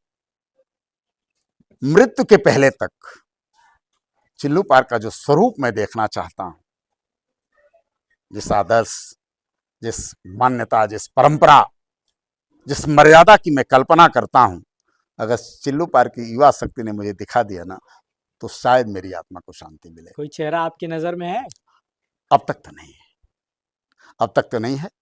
बहुत सारे चेहरों की ओर मेरी दृष्टि है, देख रहा हूं उनकी गतिविधियों का कहीं ना कहीं से उन्हें पढ़ने की कोशिश कर रहा हूं। अगर ईश्वरीय सत्ता है और सत्य में जयते में कहीं कोई सच्चाई है, तो निश्चित रूप से वो चेहरा मुझे मिलेगा ही। एक चेहरा और चिल्लू पार में आजकल उभर रहा है, युवा चेहरा ही है जी, और राजनीतिक परिवार से है। जी, नाम लेना ध्यान में नहीं आ रहा है मेरे। वर्तमान विधायक के ही परिवार से एक युवा चेहरा उभर रहा है। उभर क्या रहा है वो? वर्तमान विधायक के परिवार से ऐसा कौन चेहरा हो सकता है? उन्हीं के घर से मैं नहीं समझ पा रहा हूँ। एक संगठन बनाया है उनके। हाँ, उनके वो पुत्र जी। दत्तक पुत्र श्री मानस जी ने। देखो यार, परिवर्तन की बात लेके चले हैं वो। नहीं, मैं कह रहा हूँ मुझसे सुन लो, उसके बाद उंगली उठाओ, कोई दिक्कत नहीं। मुझे कोई गुरेज नहीं, कहा तो मैंने, मुझे किसी से कोई गुरेज नहीं। मेरी कल्पनाओं को, मेरे सपनों का चिल्लू पार आप दे दो मुझे, कर मैं देंगे उनका समर्थन। मैं आपके साथ खड़ा हूं। कर देंगे उनका हाँ, अरे आप उनके समर्थन की बात कर रहे हैं। इन लाख विरोध के बावजूद मैंने 2 चुनौतियां राजेश को दी हैं। एक, इन्होंने दावा किया था 2, 4, 5 महीने 6 महीने पहले कि बेवरी पुल का निर्माण चुनाव के पहले पूरा हो जाएगा, वो करा दें। एक, उस पुल का निर्माण करा दें, और दूसरा, जो घोषणाएं हो रही हैं, हवाई घोषणाएं दुनिया भर की, उन घोषणाओं का क्रियान्वयन करा दे। मैं राजेश तिवारी का समर्थक हो जाऊंगा यार, उनका प्रचार कर दूंगा। क्या बात करते हैं, इतने विरोध के बावजूद उनका प्रचार कर दूंगा। ये चुनौती दे रहा हूं। डीएनए करा लें, बवाल खत्म करें ना। तीसरा हो गया ये, उसी में है, ये चारित्रिक परिधि में ही है जी। मैंने चारित्रिक परिधि की बात कर दी है। बहुत सारी चीजें उसमें आ जाती हैं, बहुत सारी चीजें आ जाती हैं। चलो, मैं सब कुछ छोड़ता हूं, सिर्फ एक ही बात कह देता हूं, डीएनए करा लें। यह प्रमाणित हो जाए कि यह बच्चा इन्हें रामपुर धनौली से मिला था। 2027, राजेश तिवारी जिंदाबाद। हर बात राजेश त्रिपाठी पे खत्म होती है। स्वाभाविक कुछ है। तो खास देखो, लगाव स्वाभाविक, रहा है बहुत बहुत स्वाभाविक है कि जो नेतृत्व में होगा, सवाल उसी से खड़े होंगे। अब आज पंडित हरिशंकर तिवारी जी हमारे बीच नहीं है, बैठे होंगे वैकुंठाधिपति से लेकर के। क्या पूछूं उनसे मैं, क्या पूछूं? यह आदरणीय राजेश जी जैसी महान विभूति ही पूछ सकती है। भाई, उनके तार जुड़े हुए हैं सूक्ष्म शक्तियों से। जो नहीं है उन पे चर्चा सुनो, किया जा सकता है, सवाल नहीं किया सूक्ष्म शक्तियों से जुड़े हुए हैं। तमाम श्मशान की सूक्ष्म शक्तियां उनके साथ चलती हैं। उनकी प्रतिभा एक अलग है भाई, हम लोग बहुत सीमित हैं। सवाल उसी से पूछा जाएगा, सवाल उसी से खड़े होंगे जिसने समाज का। आज ब्राह्मणों पे सवाल क्यों खड़े हैं? ना, बड़ी चर्चा है। इसलिए खड़े हैं कि इस समाज का नेतृत्व ब्राह्मण करता रहा है। मैं तो कहता हूं स्पष्टता के साथ, अगर रिकॉर्ड हो रहा हो तो इसे भी प्रसारित करिएगा। इस देश की दुर्दशा और दुर्गति के लिए अगर कोई जिम्मेदार है तो कांग्रेस है, और इस समाज की दुर्दशा और दुर्गति के लिए अगर कोई जिम्मेदार है तो ब्राह्मण है। कोई परहेज नहीं। कांग्रेस तो एक राजनीतिक चर्चा हो गई, ब्राह्मणों को कैसे आप दोषी मानते हैं? अगर इस समाज को दिशा और दशा देने की ड्यूटी हमारी थी, अगर कर्तव्य हमारा था, और समाज को आज सही दिशा नहीं मिल पाई किसी कारणवश, तो हम स्वयं को दोषी क्यों ना माने? आपकी पार्टी के 4 विधायक, 4 ब्राह्मण विधायक आपस में किसी कमरे में बैठ के चर्चा कर लेते हैं, तो आपके प्रदेश अध्यक्ष उनको निर्देशित कर देते हैं, उन पे आपत्ति दर्ज कर देते हैं कि आप ऐसा कैसे कर सकते हैं, ऐसा नहीं होना चाहिए था। देखिए, और आप ब्राह्मण को प्रदेश अध्यक्ष का वह प्रतिक्रिया, मैं फिर कह रहा हूं कि दृष्टि दोष से थोड़ा सा हटा जाए, दृष्टि दोष होता है व्यक्ति को। प्रदेश अध्यक्ष की वह प्रतिक्रिया, प्रदेश अध्यक्ष तात्कालिक रूप से उन्हें कहा गया होगा कि ब्राह्मण विद्रोह पे आमादा है, लगा होगा उनको कि यही दबा देना चाहिए अगर ऐसा कोई विद्रोह होता हो तो। अब वो बैठक क्या थी, कितने लोग थे उस उस बैठक में? यह सही है कि जातिगत आधार पर भारतीय जनता पार्टी भी तो अधिवेशन और सम्मेलनों का आयोजन करती है, बेशक करती है। उनके हमारे प्रदेश अध्यक्ष ने भी तो तमाम चौधरियों और कुर्मियों और पटेलों की बैठकें आयोजित किया है। कहीं न कहीं वह तात्कालिक एक प्रतिक्रिया थी, और मुझे लगता है कि हम लोगों के विरोध के बाद, हम लोगों की चिट्ठियों के बाद, आज उनकी प्रतिक्रिया शायद कुछ बदली हो।